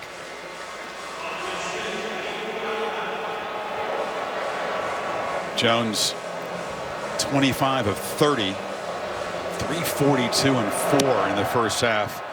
Again, not the regular kickoff man with DiMaccio not there. It's a short kick. Smith able to stiff arm and just scoot for a short return to the 25. Live Moss Moments brought to you by Taco Bell. Well, we talked about the 3-headed monster of this offense and what they can do. Mac Jones has been in sync. Hadn't had a lot of pressure, but he has found his man. Devontae Smith making plays in the passing game. Najee Harris slipping out of the backfield, making a great catch, and then pitting the ball into the end zone. And this is a tough matchup for Ohio State. They put the safety to the middle of the field, puts a lot on Tough Borland to try to run with a Heisman Trophy winner. 3 more touchdowns. He vaults past Ryan Broyles. That's the most ever for a Power 5 receiver. Career touchdowns. Figures to be a steady diet of one of those heads of the 3-headed monster. Najee Harris just kind of rolling here in the second half. Mac Jones, we're talking so much about Devontae Smith, 12 receptions, 215. Look at the beneficiary, Mac Jones. He's missed 5 passes, 4 touchdown passes in the first half and 342 yards. Jones, who grew up watching Tim Tebow as idol, is also from Jacksonville. Tebow won a national championship on this turf against Oklahoma. It was a lot harder than this one appears to be so far. And the big hit by Werner.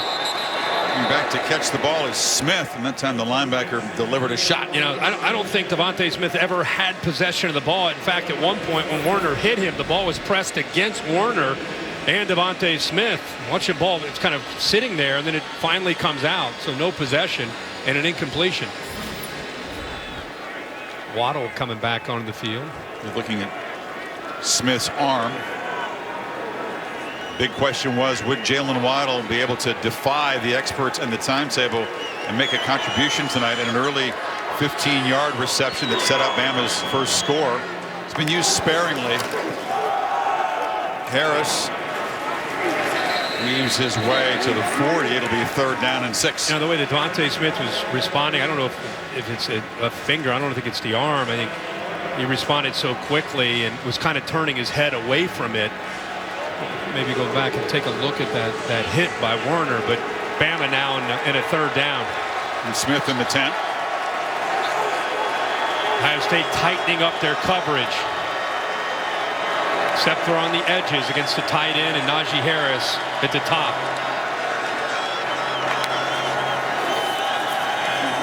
And in the slot, it's Mechie. First down near midfield. Tough to stop that. It's man-to-man, and Mitchie waits for Waddle to clear, and then he just comes in right behind him, sets a screen on Sevyn Banks.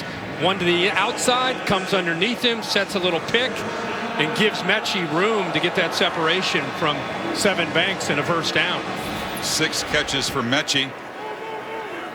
Short gains, but a compliment to the dynamic playmaking of Smith. 2 tight ends to the left. Harris motions back in. Jones steps up and delivers far side, and coming back to catch the ball is Jalen Waddle. And a big cheer from the Alabama folks on the far side. Great to see Waddle even playing tonight, showing a lot of heart. You can see him in the noticeable limp, but boy, Shaun Wade, even with Waddle giving that huge cushion, makes it an easy throw underneath.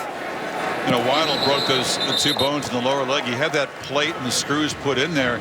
You can get back to running in a few months, but to be out there doing this, they're special athletes, but they also recover at a special tempo. Yeah, but I mean, he's in pain. You know, there are a lot of guys that think about their future, and they think about, I'm not going to play in this game. You know, this Alabama team, I'm telling you, the wiring of it is different. It's all about winning a championship. It's not about agents. It's not about the NFL, and Waddle's a representation of that. Not this group, for sure. Harris makes the catch, and it's another first down. Told that Waddle's family and Jalen consulted with the coaches before the game to make a decision. Was it worth the risk of going out there? They decided that it was to play in this game. You can't keep these Alabama players off the field tonight, just like the Ohio State guys. But how about Najee Harris? He's not necessarily getting a lot of yards running the football. I mean, he's got 63 yards, but as much as we're focusing on what Devontae Smith has done, Najee Harris now 6 receptions out of the backfield, 76 yards, and that 1 touchdown. While Smith has been out, Waddle has come in, and Mechie is kind of stepping up as well. Here he is in motion.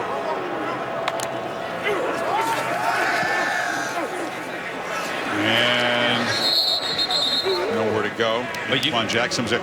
Just to reinforce, Kirk, Jalen Waddle is the 11th rated prospect. He's going to hobble off right now by Todd McShay. That's how highly thought of is he. Smith's the 4th rated overall player, but that's the number 11 player in the first round. Right. Out there hurt. Out there playing for his guys. You know, he wants to play and be a part of this. Like I said, this is if you're an Alabama fan, you should be so proud of the team and the chemistry of this football team.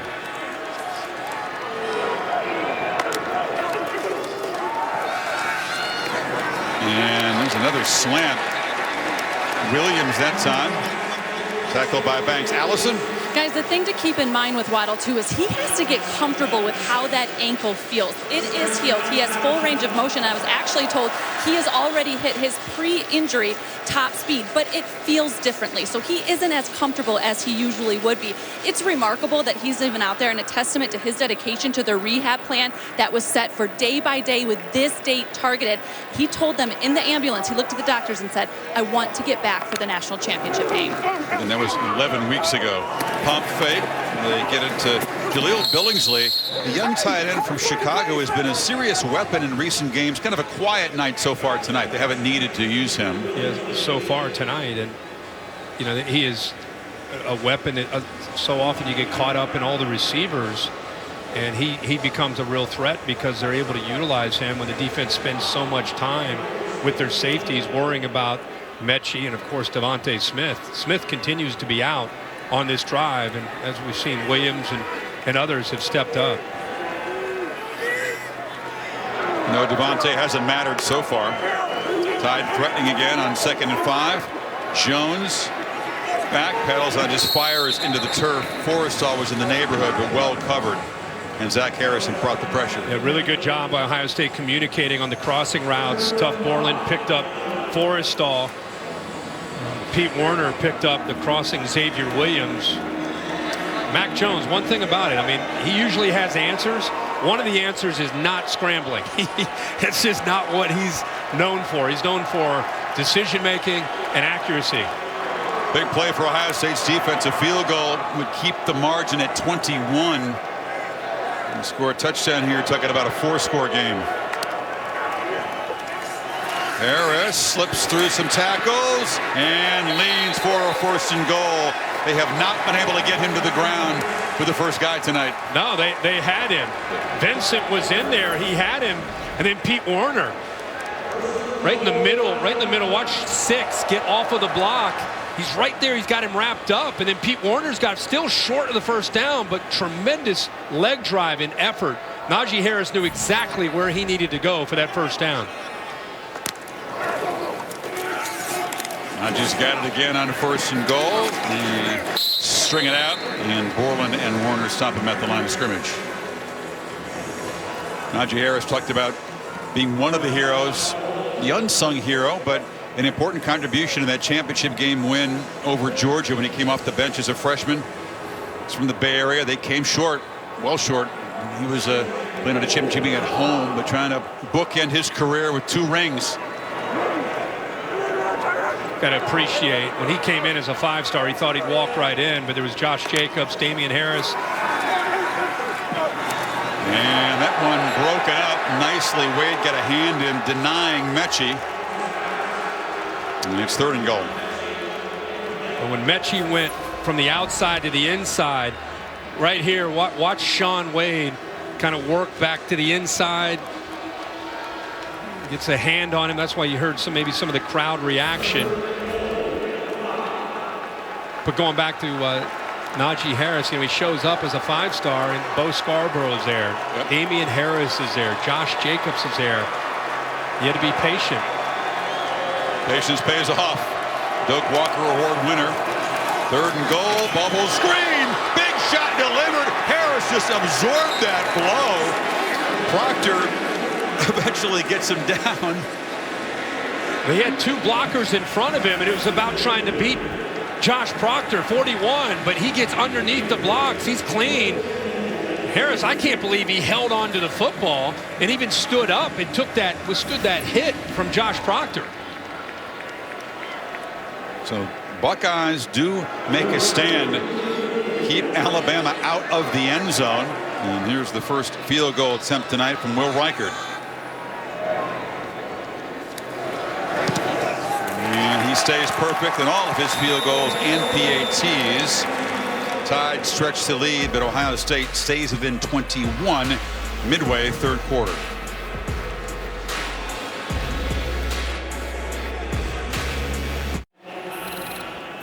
Here's the hit on Devontae Smith that injured that hand. Yeah. Werner coming up, and Smith after this hit, all knocked loose. Yeah. Watch the right hand. He was kind of looking at his index finger of the right hand after the play. He's still in the tent, being checked out by the athletic trainers.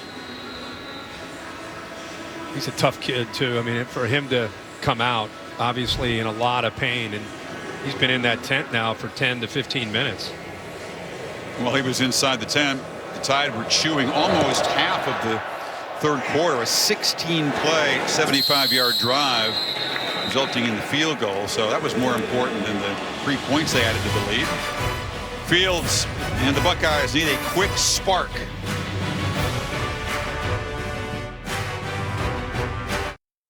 To all the young kids out there that's not the biggest, not the strongest, just keep pushing, because I'm not the biggest. I've been doubted a lot just because of my size. And really, it just comes down to you put your mind to it, you can do it. Under 160 pounds when he was in high school, being recruited by all the big schools. Still incredibly skinny, but you talked about the long legs, the long arms, yeah, the gliding skills that he's got, and he's being showered with love from all kind of folks, including Buckeye fan LeBron James on Twitter. Yeah, I mean, LeBron James sums it up. One of the best pure receivers he's ever watched. How about Devontae Adams, one of the tops in the NFL? That's a pretty good line. And Pat Mahomes just says, hey, put everybody on him. I'm not sure even that would work, Pat, but appreciate your defensive ideas. Meanwhile, Buckeyes had to sit there helplessly and watch Bama chew 7-13 on that last drive. Fields on the move, and it's Garrett Wilson coming back and making a nice catch. Fields was just 1 for his last 7 before that catch. Yeah, gave him a nice little wheel route right down that right sideline. Good awareness by Garrett Wilson. Makes the catch, gets both, actually all 3 feet in. for a first down. Ohio State trying to create a little momentum. Buckeyes are pointing over at Christopher Allen. Offside. Defense. Number 4 jumped into the neutral zone. Caused a reaction by the offense. 5-yard penalty. It's the first time we've seen the adjustments that Ryan Day will have made in this second half. The first half, not only a struggle for the Buckeyes defense, but their offense lost that mojo that they had created early. They had 2 3-and-outs near the end of the half. So they're trying to get a quick score on the board to get within 14. Top weapon Chris Olave has been held in check. Just 2 catches for 23 yards. Fields with a keeper, makes a cut, and in the clear. Justin Fields will finally be tracked down in the red zone, but that's the kind of spark they needed. Harris on the tackle. Yeah, he's reading Allen on the zone read 4, and then he gets a good block right here by the tight end. His read comes down and takes Teague, and then he just makes Daniel Wright miss in the hole and picks up huge yards into the red zone for Ohio State. From the pocket, lofted to the end zone, high throw, caught, Wilson, touchdown, Ohio State still alive. Exactly what they needed. Took barely a minute. Yeah. 3 plays, 75 yards, and Justin Fields is woken up here. He's right here, works here, little slot fade, matched 1-on-1. You got to be able to get separation. Branch looking back. Think he maybe thought he may have had some help behind him. Little slot, little inside move, little slant, and then away to the corner. In a perfectly located ball that time by Justin Fields. Put it up in the air where Wilson could adjust to it. Threw it off the back foot, but as you said, precise location. And Ohio State quickly cuts into this lead. It's a 14-point game, midway third quarter.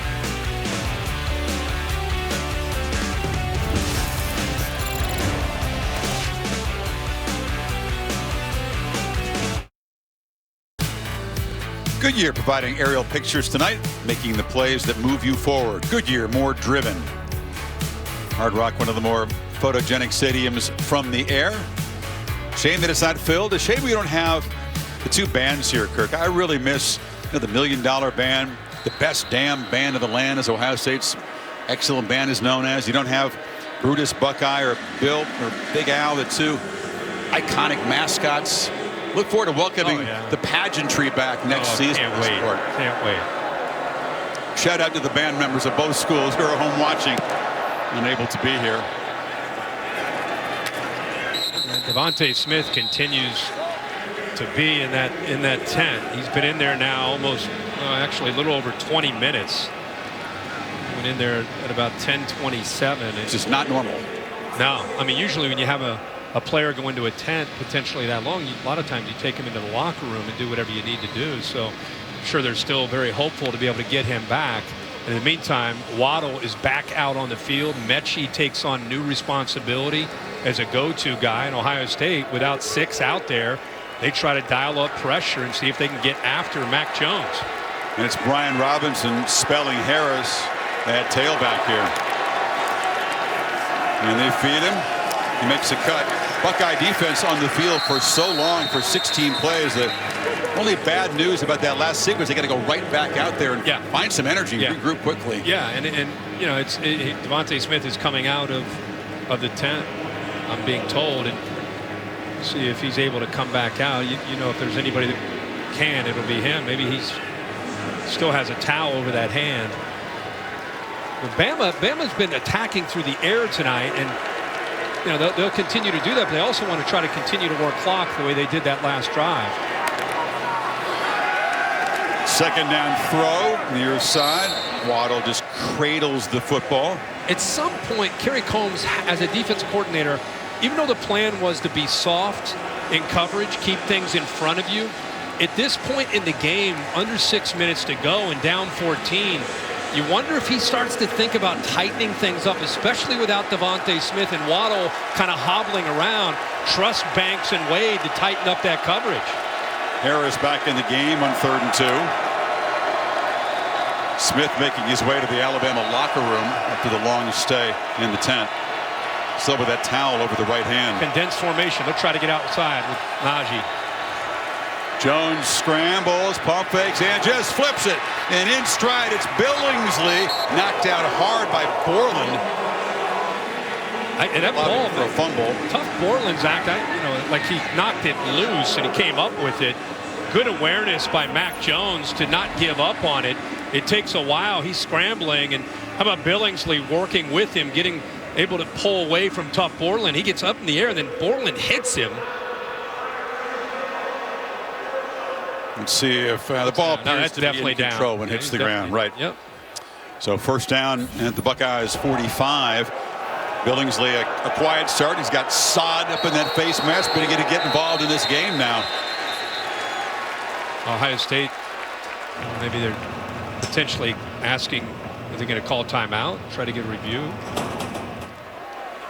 They're asking want to talk to the officials. Seemed pretty clear on our replay that Billingsley had control of the football when he hit the ground. Yeah, he was down.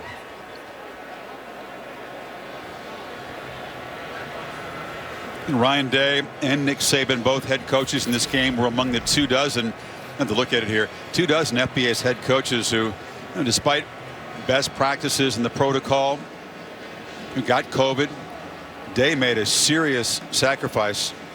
Continue to show it. It's not going to be a fumble. Did Ohio State call a timeout, or did the replay booth buzz down to review this? I mean, you can see Ryan Day, he wants that looked at, but he's clearly down.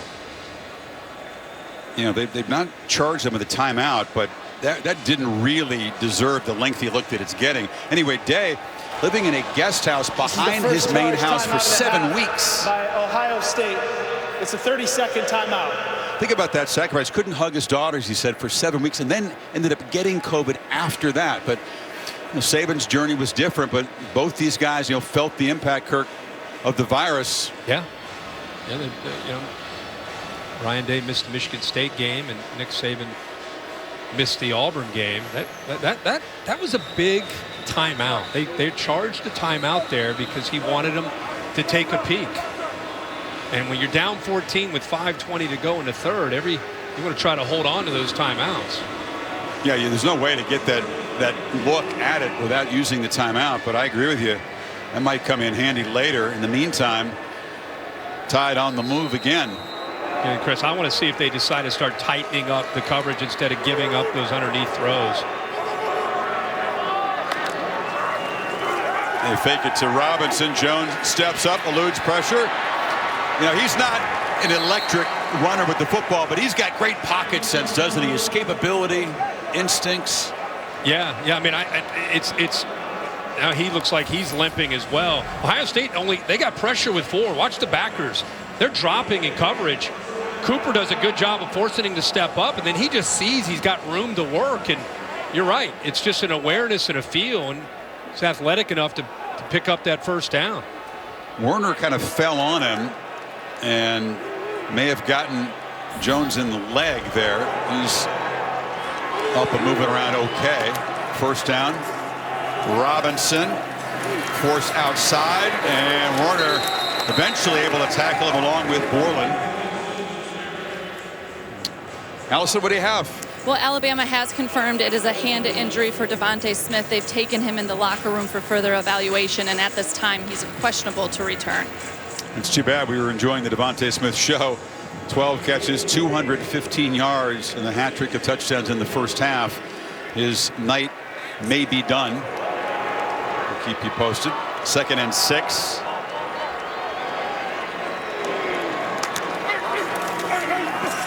Robinson again. Scoots into the secondary. Still running, spinning, and banging down near the 10. Fresh legs into Spell Harris and showing you his skills. But a good job there by the left side. Watch 65 get a good push. Forrestall comes around the tight end. It just opens up. Ohio State had Browning coming upfield, kind of got him out of position, but each time Alabama gets a first down, not only are they getting closer to points, but that clock just keeps running. Harris is not in there, but he's no picnic to tackle either. Robinson's a beast. Hometown guy from Tuscaloosa. Such a good runner, physical. First and goal. Robinson has it again. Runs through the tackle of Warner. Stiff arm to Borland. It takes 4 Buckeyes to finally knock him down. Ohio State, we've seen them tonight in the run game get their hands on these ball carriers. They just can't bring them down. I mean, it was Harris earlier. Now it's Robinson. He goes through Pete Werner, who's a really good tackler. And he's there. He's wrapped up around him. And he's right at the line of scrimmage. He shakes him and just keeps moving downfield. It's hard to find a more sure tackler on Ohio State's defense than Werner. Sark taking notes there. Tide threatening again.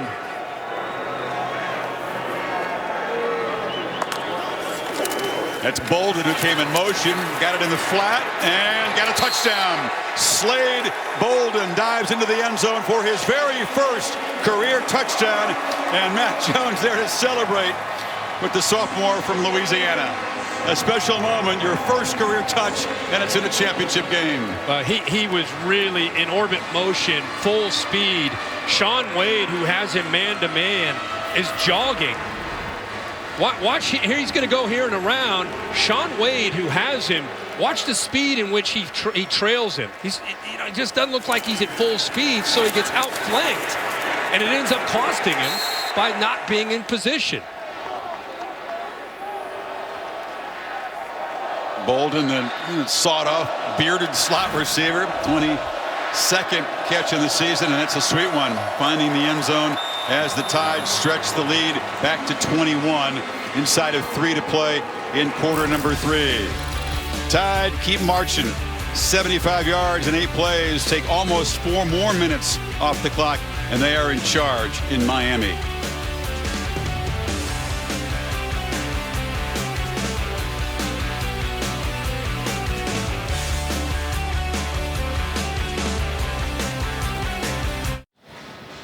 Well, through 3 quarters, Kirk, Mac Jones' stats in this championship game pretty darn close to Joe Burrow for the complete victory over Clemson in the Superdome a year ago.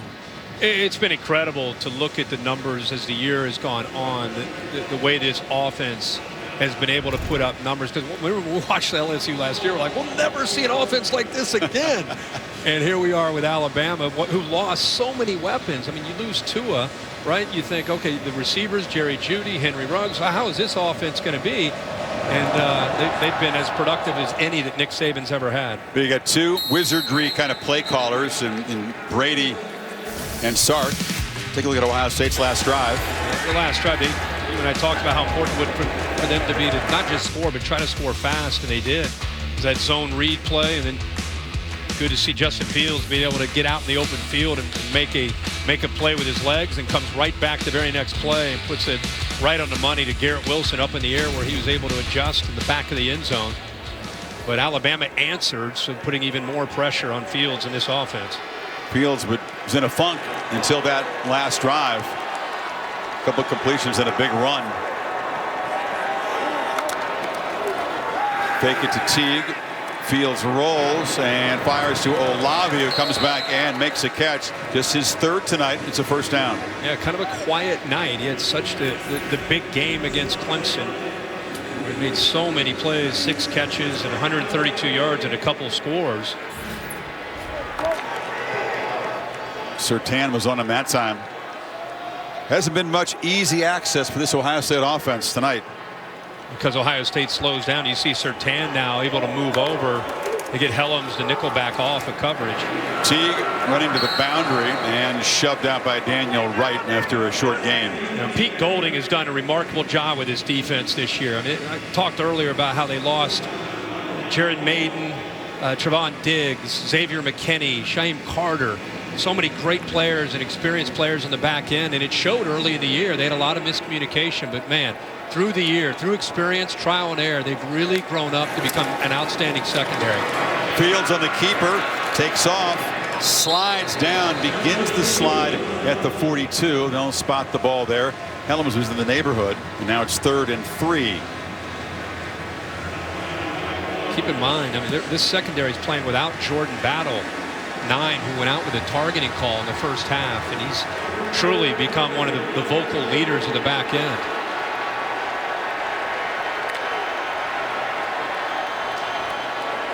Fields takes a look, gives that clamp, and now they make their adjustments. and the Tide move around on their side. Handoff.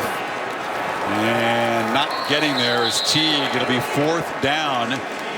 Dylan Moses stopped him. They had no choice but to go for this. Yeah, but Barmore is, I mean, I'm telling you, I know that Devontae Smith's the player of the game on the offensive side, but Barmore is having a big night. 4th down, and Teague is dropped right on cue. That man again. Christian Barmore with the tackle for loss, and the Tide take over. And Alabama, because of the hurry up, they're having a hard time just getting set up. He back-to-back plays, 58. Is able to get off of the block by Josh Myers and into the backfield. I mean, what a play. It's big-time play. 310 pounds moving like that. He shot a gap in a hurry, Kirk. Uses his hands. Has such quickness for an inside player. Making a name for himself tonight. And that is crucial. Alabama now up by 3 scores. Short field to work with. Can just about hammer in the last nail. You know, he's been known as a pass rusher early in his career, but really has developed to become that kind of player for Alabama. Really grown up. They looked at Jones's leg. He's back in the game. Harris returns as well. Najee's got it. And Allison, what did you learn about the condition of Jones' leg? Well, they'd spent some time looking at it. Actually had ice on it for a little bit. He's definitely in some pain, but he told all the guys, hey, I'm good, and he wanted to get right back out there. Here it is again. Warner landing on that leg.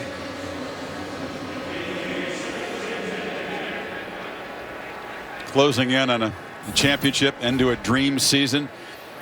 Last game, in all likelihood, at Alabama. He's not going to come out of the game unless he absolutely has to. Final 30 seconds of the third. That's Harris in motion. They fake it to him, and now fire downfield. Mechie in space, breaks a tackle, and dives down near the 15. He's quietly had a strong night in the shadow of the spectacular Smith performance. And so they're going to motion, and then he hurries, and he's trying to get the linebackers to be impacted. Then they fake the throw. Watch this. They fake the throw out here to get the defense concerned, and then they create a little seam for Mechie right behind it. They get caught up in Najee Harris with the motion, with the quick acceleration, pump fake, defense gets out of position, and then Mechie's in the hole. Tied in the red zone. Alabama 1 quarter away from another national championship. Would be a 7th for Nick Saban. You're watching the College Football Playoff semifinal or championship game presented by AT&T and ESPN.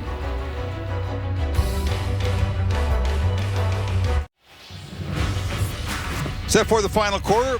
Welcome back to the College Football Playoff national championship game presented by AT&T. Tied by 21 and threatening to add to the lead. Seems that Devontae Smith's night may be over. Looking at that hand injury. Mac Jones playing hurt in front of Harris in his first down play.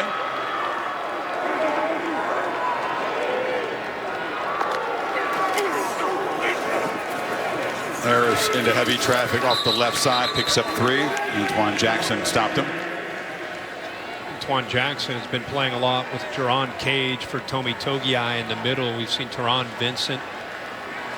Jackson holding his own when he's been out there. Ohio State goes back to that 4 linebacker look where Browning and Hilliard come on the field together. It's almost, like I said, a 4-4 look. Ask a lot of Browning and Hilliard to play in space with that kind of look. Fake to Harris on the slant. Mechie makes the catch, is hammered hard by Proctor, but it's a 1st and goal inside the 5. Proctor keeps his head up instead of going for that knockout shot. There's Devontae Smith. Maybe walking near an ambulance in the tunnel. X-ray room is also down this hallway. What a shame, frankly. Yeah. Showcasing why he won the Heisman Trophy pretty easily over Trevor Lawrence. Taking a peek at the game, the last thing he wants to do is leave his teammates and not see the job done and not be able to celebrate with them. Such a competitor, wants to be on that field so bad. Harris stopped short. Najee trying for his 3rd score tonight, matching the total by Smith. X-ray room is where Smith ended up. We'll keep you posted. Wilson reporting that Mac Jones also dealing with some pain and leg injury. McMillan is the linebacker, lines up at fullback in front of Harris, and behind number 40's block. Najee makes it look easy. Goes in standing up. There is his third touchdown, and Alabama closing in on that national championship trophy. McMillan leads the way. Watch 70 Leatherwood kick out block on Zach Harrison, and behind McMillan, he just walks into the end zone for that touchdown. It's fun when you're a backup linebacker. You get a chance to go in there and block, which isn't glamorous, but you get to be on the field when the touchdown is scored. Absolutely. He's done a good job down in the inside that two-yard line tonight. Leading the way for Najee in those 2 touchdowns. Shout out to the man who's snapping here. Thomas Fletcher, number 45, the most experienced Alabama player. His 55th consecutive start at long snapper. That's a lot of starts. He has not messed up very often.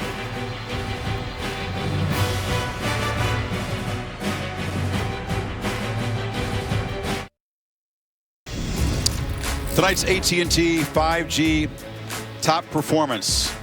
Here in Miami, we talked about three-headed monster for the Crimson Tide.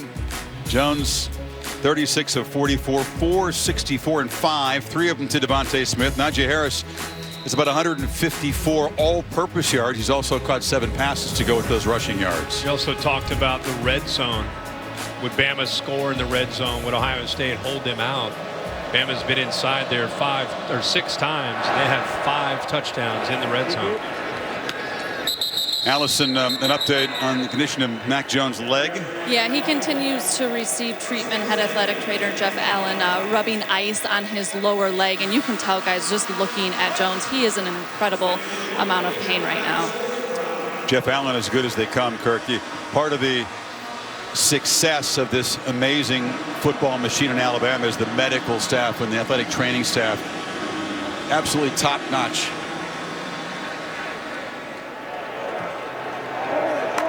They've given you and I treatment before even. Jeff's the best.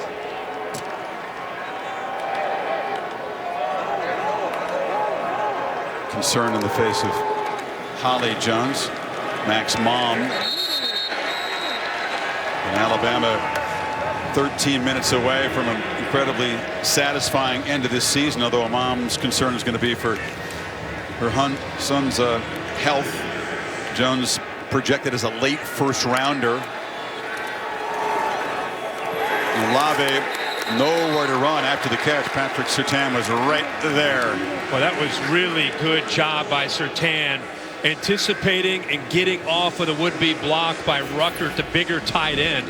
88's going to try to block him, and watch Surtain in the back right. He sees it, feels it, gets around and off the block. He wasn't able to beat it, but he came up so quickly. His force is able to disengage from the tight end Rucker. 3rd and 13. Fields heaves it long. Catch Olave that time, beating Job, and it's a first down. Well, that is a long throw, and he got pressure. He wasn't able to really follow through on the ball. That's why it kind of floated up in the air. But he got it out early enough that Olave made the play because Job slips.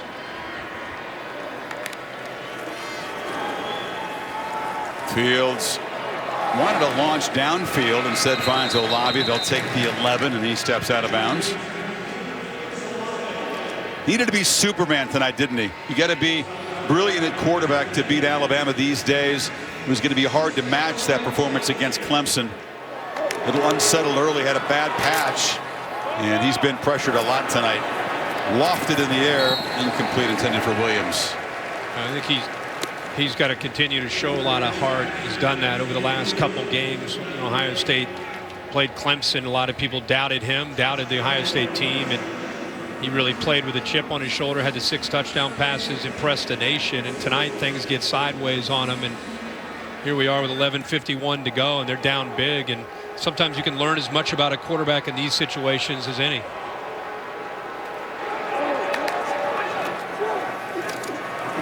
From the pocket, flipped across the middle, and catch is made by Jackson Smith-Njigba, then freshman getting involved for the first time, tackled by fellow freshman Branch. I'll tell you, Pete Golding has done a really good job of mixing up looks. He's been getting a lot of people on and off the field, trying to do the best he can of trying to give Justin Fields a lot to try to diagnose and try to read. It's been affecting his rhythm tonight for sure. Ruckert, tight end, little quick off the Ball mark. Start. Offense number 78, 5-yard penalty. It's third down. He flagged the tackle, Eddie Frere.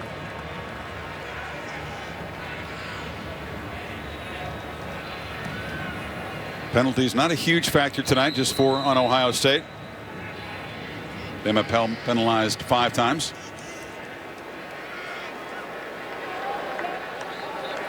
Three true freshman receivers in the game now for Ohio State. And Marcus Crowley is the back. Fields avoids the rush and flips it to Smith-Njigba again. It's a first down. Yeah, and it was Barmore who twisted around from the inside to the outside. He's right here. He works around. That's who eventually gets pressure on Fields. He does a good job with his pocket awareness, kind of feeling that and keeping his focus downfield and making a very accurate throw on third down.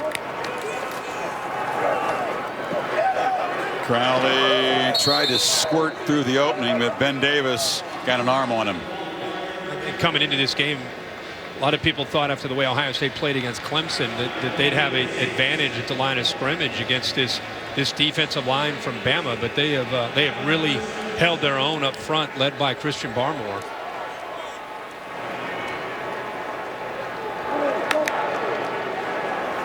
Not many offensive lines have outplayed an Alabama defensive front in recent years.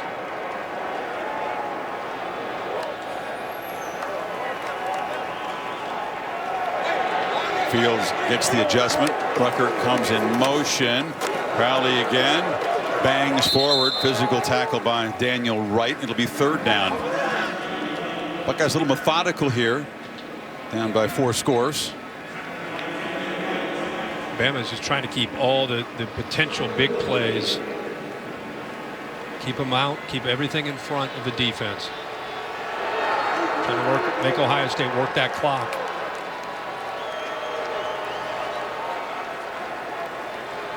Ryan Day got Fields' attention and got the adjustment in. Bama brings pressure. Fields has to step up and does escape. Gets a block on the edge. Nice one from Ruckert.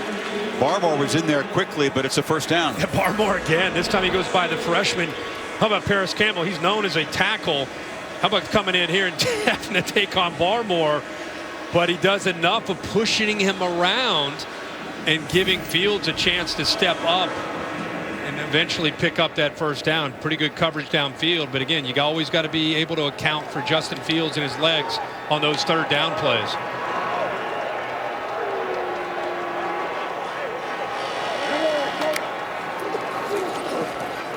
Fields steps up, delivers. It's Olave, makes the catch and gets down very quickly after a 5-yard gain. Paris Johnson, the tackle who's in at guard right now, they've had some injuries and some concerns. You know, Harry Miller missed. He's back tonight, but he missed with COVID for Clemson. Matthew Jones, but right now it's Paris Johnson in at left guard. Fields for the end zone. Smith-Njigba comes back. Touchdown, Ohio State. As the freshman gets into the scoring column.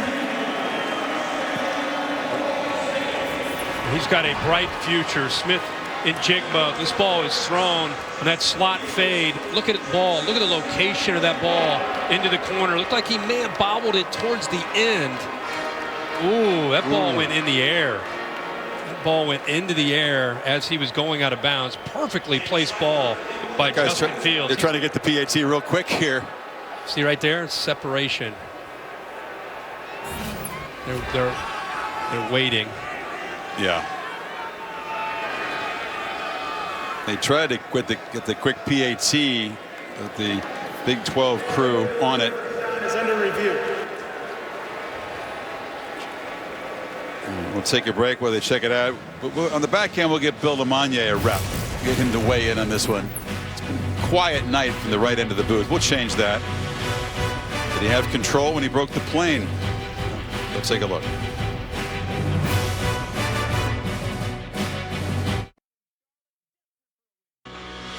The College Football Playoff National Championship game is presented by AT&T. AT&T 5G. Fast, reliable, secure. And in part by Taco Bell's Nacho Fries. And Dr. Pepper, the official drink of Fansville. Replay review takes the touchdown off the board as we expected they would. Bill LeMonnier with the explanation here. Yeah, he started to have control, but he didn't finish it. And he bobbled the ball. And then by the time he recontrolled it, he either stepped out of bounds or he hit the pylon, which is going to make it an incomplete pass. So it's a correct call by replay. So the ball is back outside the 20, and it's a 3rd and 4. End of the day, ended up being a great catch, just out of bounds. Great throw, too. Great throw. Unbelievable.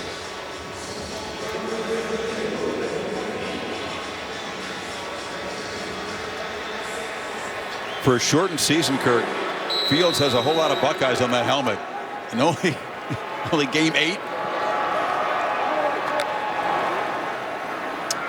On the run, delivers a strike. Olave makes the catch, and it's a 1st down. Barmore, I was just about to circle him, keep an eye on him, and he ends up hitting Justin Fields after he threw the ball on a flag thrown right at his feet for the hit. He has been a handful for the Ohio State offensive line to deal with tonight. Out of Philadelphia, 3rd-year sophomore, so is draft eligible. And Todd McShay told me today. Personal foul, roughing the passer on the defense. Penalties half the distance to the goal, automatic 1st down. Number 2 rated defensive tackle among the draft eligible guys. After tonight, I don't know. I mean, put him up to number 1. I'm not really up to date on my draft status of players the way Todd is. You got time though before the draft. Yeah, I do. But he's really helped himself tonight, just dominating the interior. Ohio State's very talented inside there. You know, McShay said that there are 13 draftable players in this Bama team. 6 have 1st-round grades, including Barmore. Fields from the pocket, trying to get the ball to Crowley across the middle, working up. Well, what makes him so good is he's not just a big body. I mean, you're seeing tonight how sudden he is, how quick he is, how explosive his hands are. And he's a disruptor. He has like almost outside linebacker defensive end skills of an athletic skills, and yet he's at over 300 pounds. Every recruiter in the country looks for guys just like that, big, strong, and quick. 2nd down, Fields Hills has it and then tried to deliver a shot to Smith-Njigba. Branch was in coverage as it bounced off the goalpost. Justin Fields kind of running into the end zone, halfway to the end zone, trying to state his case to the official that Branch was holding on to the arm of the intended receiver, Smith-Njigba. Did not get the call. Been impressed with Justin Fields showing no quit. Obviously the game is out of reach, 8 minutes to go, but he's fighting all the way to the end. You got to respect that. Sure is. It's been a methodical drive here. 16th play of the drive coming up. 3rd and goal. And Olave incomplete. Could not control the ball before stepping on the end line, say the officials. Christian Harris was in coverage. It's 4th and goal. Again, remarkable catch. Great position right behind the linebacker, 8 Harris. He just tries to get his feet down. The right foot looks like comes down first, and he's right on the white line. So the 17th play of this drive, it's taken more than 5 minutes. That left toe may have touched. The left toe may have touched. Watch the left toe. It's tough to see with the black cleats on the black paint, but they might want to take another look at that. Watch the left foot. Yeah, it touched. That's a touchdown. Just in the nick of time, they do run in and whistle. The booth does want to take a look at that. Timeout on the field. What an effort there by Olave. Unbelievable. Are you kidding me?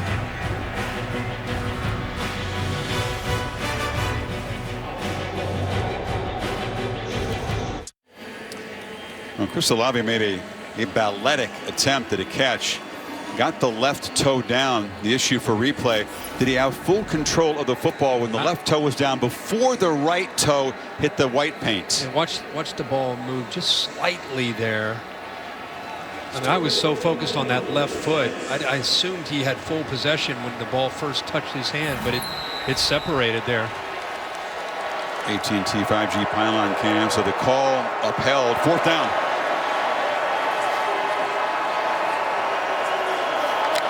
Empty backfield for Fields against a 4-man rush. Can he get there on the ground? No, he fires high and incomplete.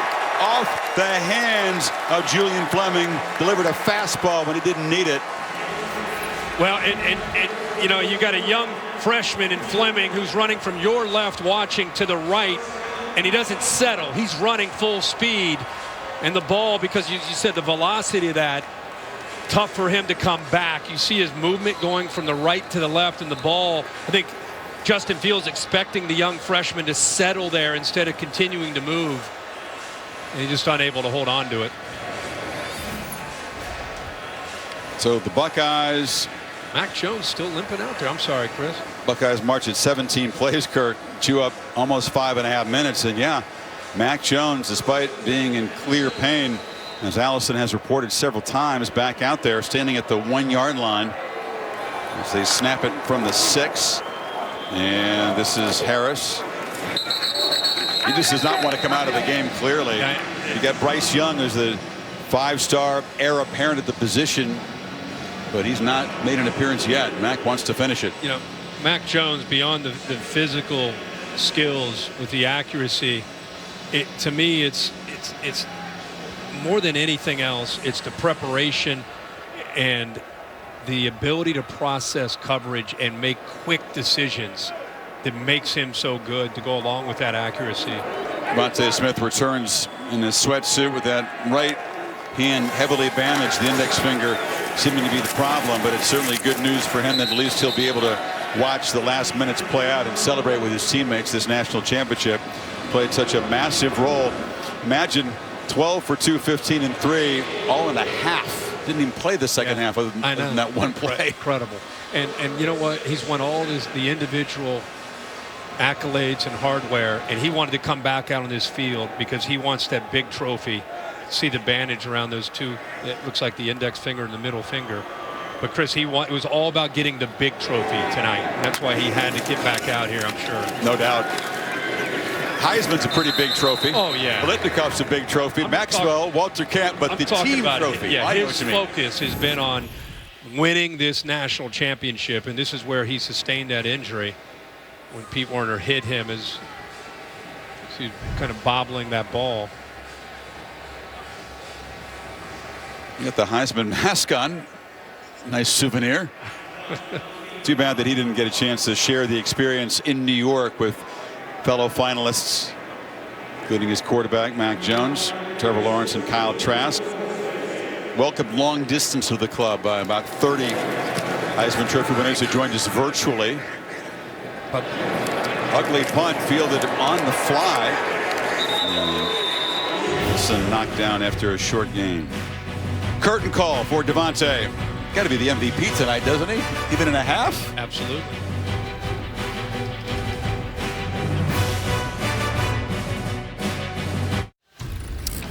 Protection Spotlight brought to you by Allstate. They've been protecting all year this Alabama offensive line. Yeah, offensive line wins the Joe Moore Award as the top offensive line in the country. They've done a good job at protection, not only taking care of Mac Jones, opening up some holes, and even getting an assist by the backup linebacker, Josh McMillan, who helps him out. But impressive performance against that Ohio State front. Leatherwood, Brown, Owens, Ekiyor, and Neal.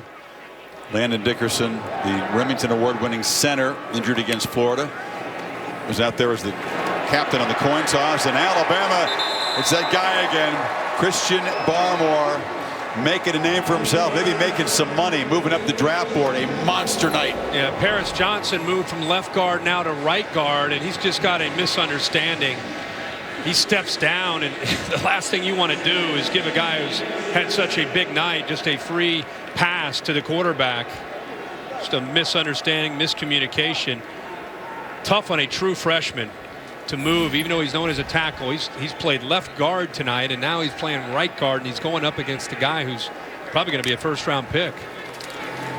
Teague in the flat. He's knocked down right there. Good open field tackle by Josh Jobe. You know, we're witnessing, to me, a dynasty with Nick Saban. I mean, this team deserves all the accolades. Everything that people say about them, they deserve. But this guy right here, I don't know. You know, I know Alabama fans appreciate him. The nation needs to appreciate the job that he's doing and the way his teams conduct themselves and carry themselves. It's going to be his 7th national championship, 6th in Tuscaloosa. Fields, and as he's going to the ground, he used the ball away.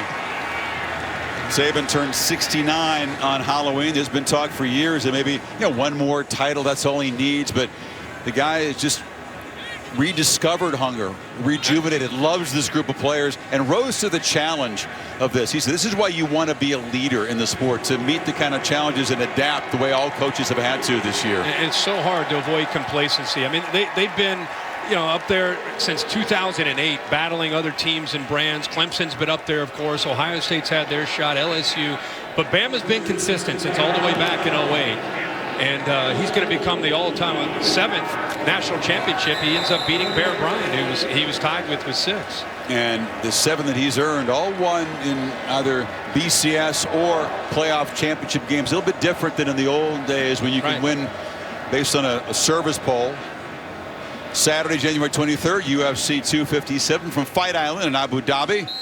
McGregor against Dustin Poirier in the main event, 10 Eastern on pay-per-view. Prelims at 8 o'clock on ESPN.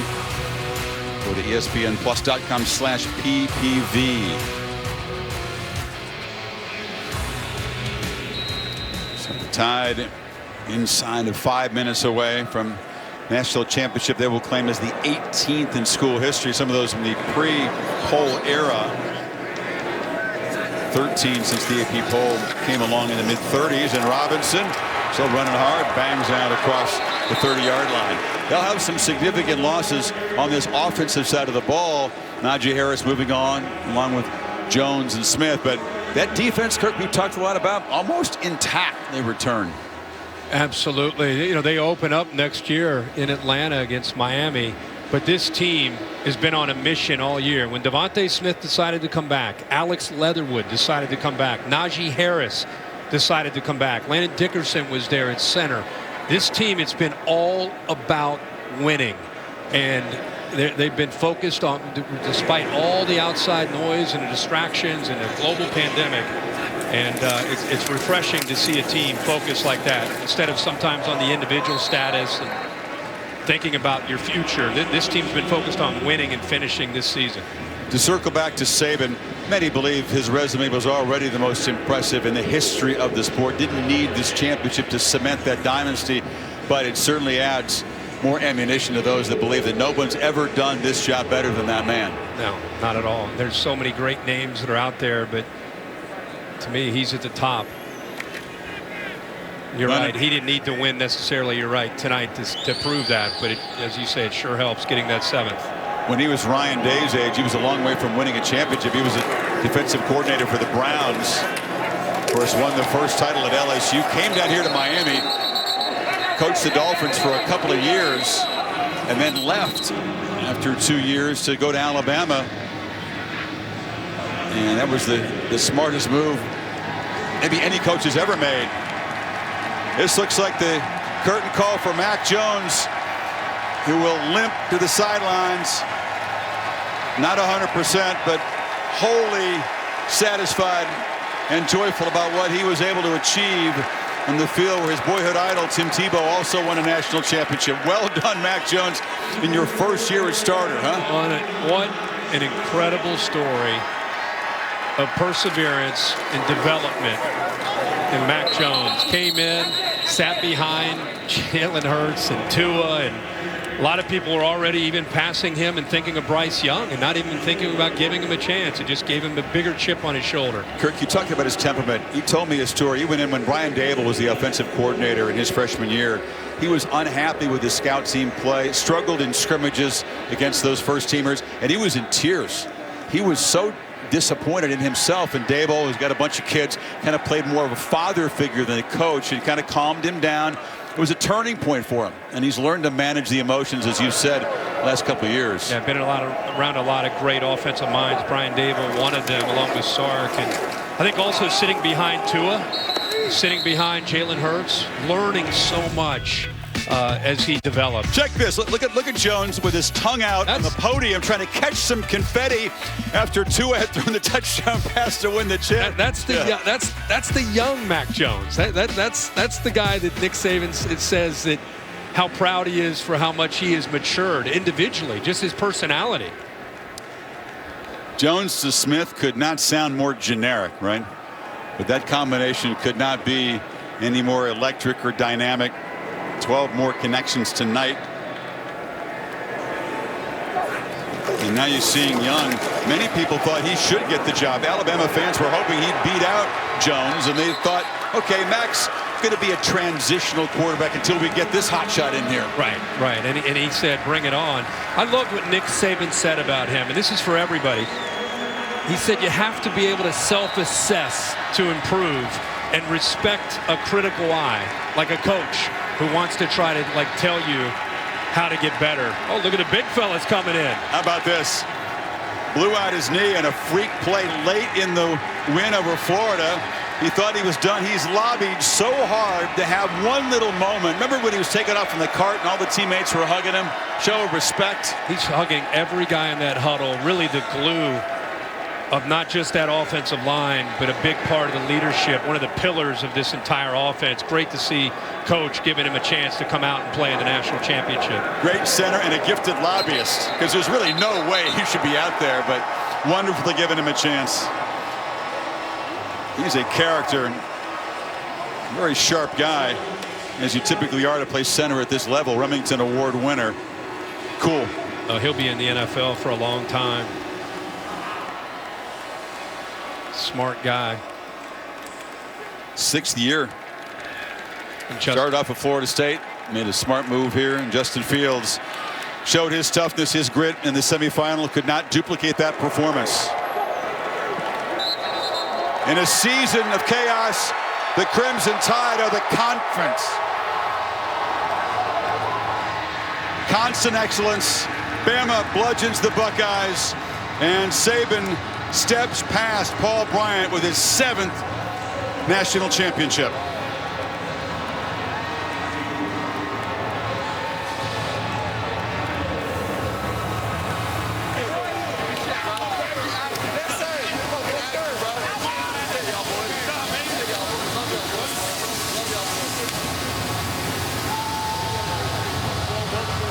Championship unlike any before it, because the season was so unprecedented. You feel for the Buckeyes.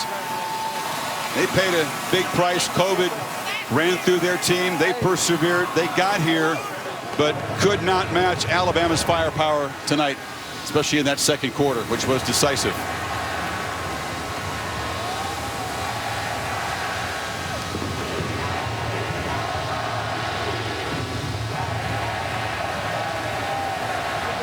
A moment that we weren't sure we were going to see, Kirk. The season does reach the conclusion. Alabama, an emphatic champion in 2020. Well deserved. This team earned it. Fought through a lot. And just their determination and focus on getting to this game this night, regardless of who the opponent was, and finishing the job. And they were able to do that tonight in grand fashion. And Allison Williams now will visit with the all-time leader now in college football national championships. Thank you very much, Chris. First of all, Coach Saban, congratulations. This was a season unlike any other. What did your team have to endure and overcome to stand here as champs?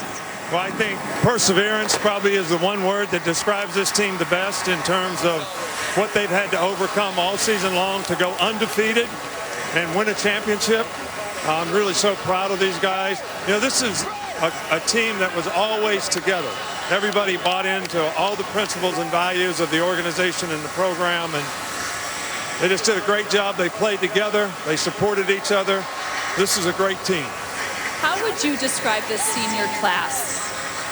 A lot of good players, 5 that would be here that aren't, and we won for them too because we appreciate what they did for the program. But this senior class provided great leadership for this team as well as great performance. So look, this is great for our fans. It's great for the University of Alabama. We've got great support here. I'm just so happy for these players. I wanted to win this game for these players because this game was all about what they've done all year long. And I'm just so happy for our team and our players. It does give you a special mark as well, though. 7 national championships. That's more than any coach that has ever done it, Coach Saban. Are you even able to process what that means? Not really. I'm just happy that we won tonight. And I really haven't thought about that because you're always looking forward. And I just love this team so much and what they've been able to do. I can't even put it into words. Coach Saban, thank you and congratulations. Thank Chris. you. I appreciate it. It's always about the process, but never about processing his achievements. He genuinely makes it about the players and not about himself. Yeah, and he genuinely means what he just said. I've been around Alabama. You have too. Since he's been the head coach, we've seen a lot of championship teams. We've seen teams come up a little bit short. And sometimes when they come a little bit short, you wonder about the chemistry and the want, the desire, and the focus. And what he just said is so evident when you get around this team. They are a selfless group that was focused on, as he says, buying into the organization's values and getting to a championship. That's all that they cared about. Extra challenging this year.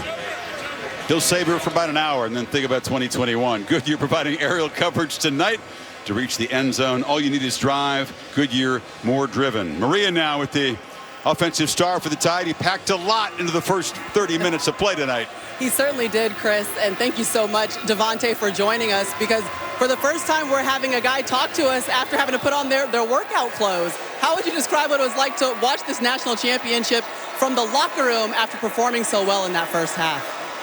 Well, it just came down to the young guys just putting in the work every day for the week, knowing that if somebody went down, they was going to have to come in and do something big, and I just believed in them from the jump, and that's what we do. That's why you come to Bama.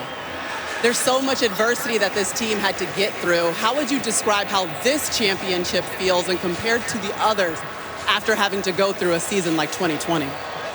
Just with COVID and everything going on, it just made things tougher and just made us more together as a team, with us being around each other more, waking up in the morning, getting tested, and just being there for each other and keeping our bubble small. And just the discipline of this team is just like no other.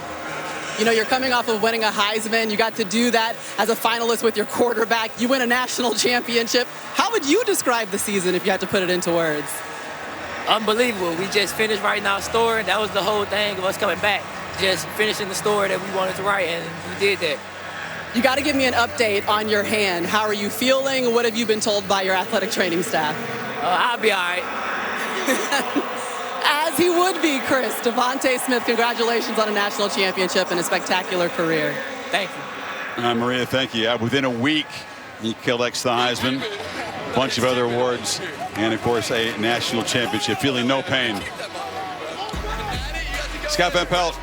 And sports that are coming up next, we'll get much more reaction of Alabama's 52-24 victory here in the national championship.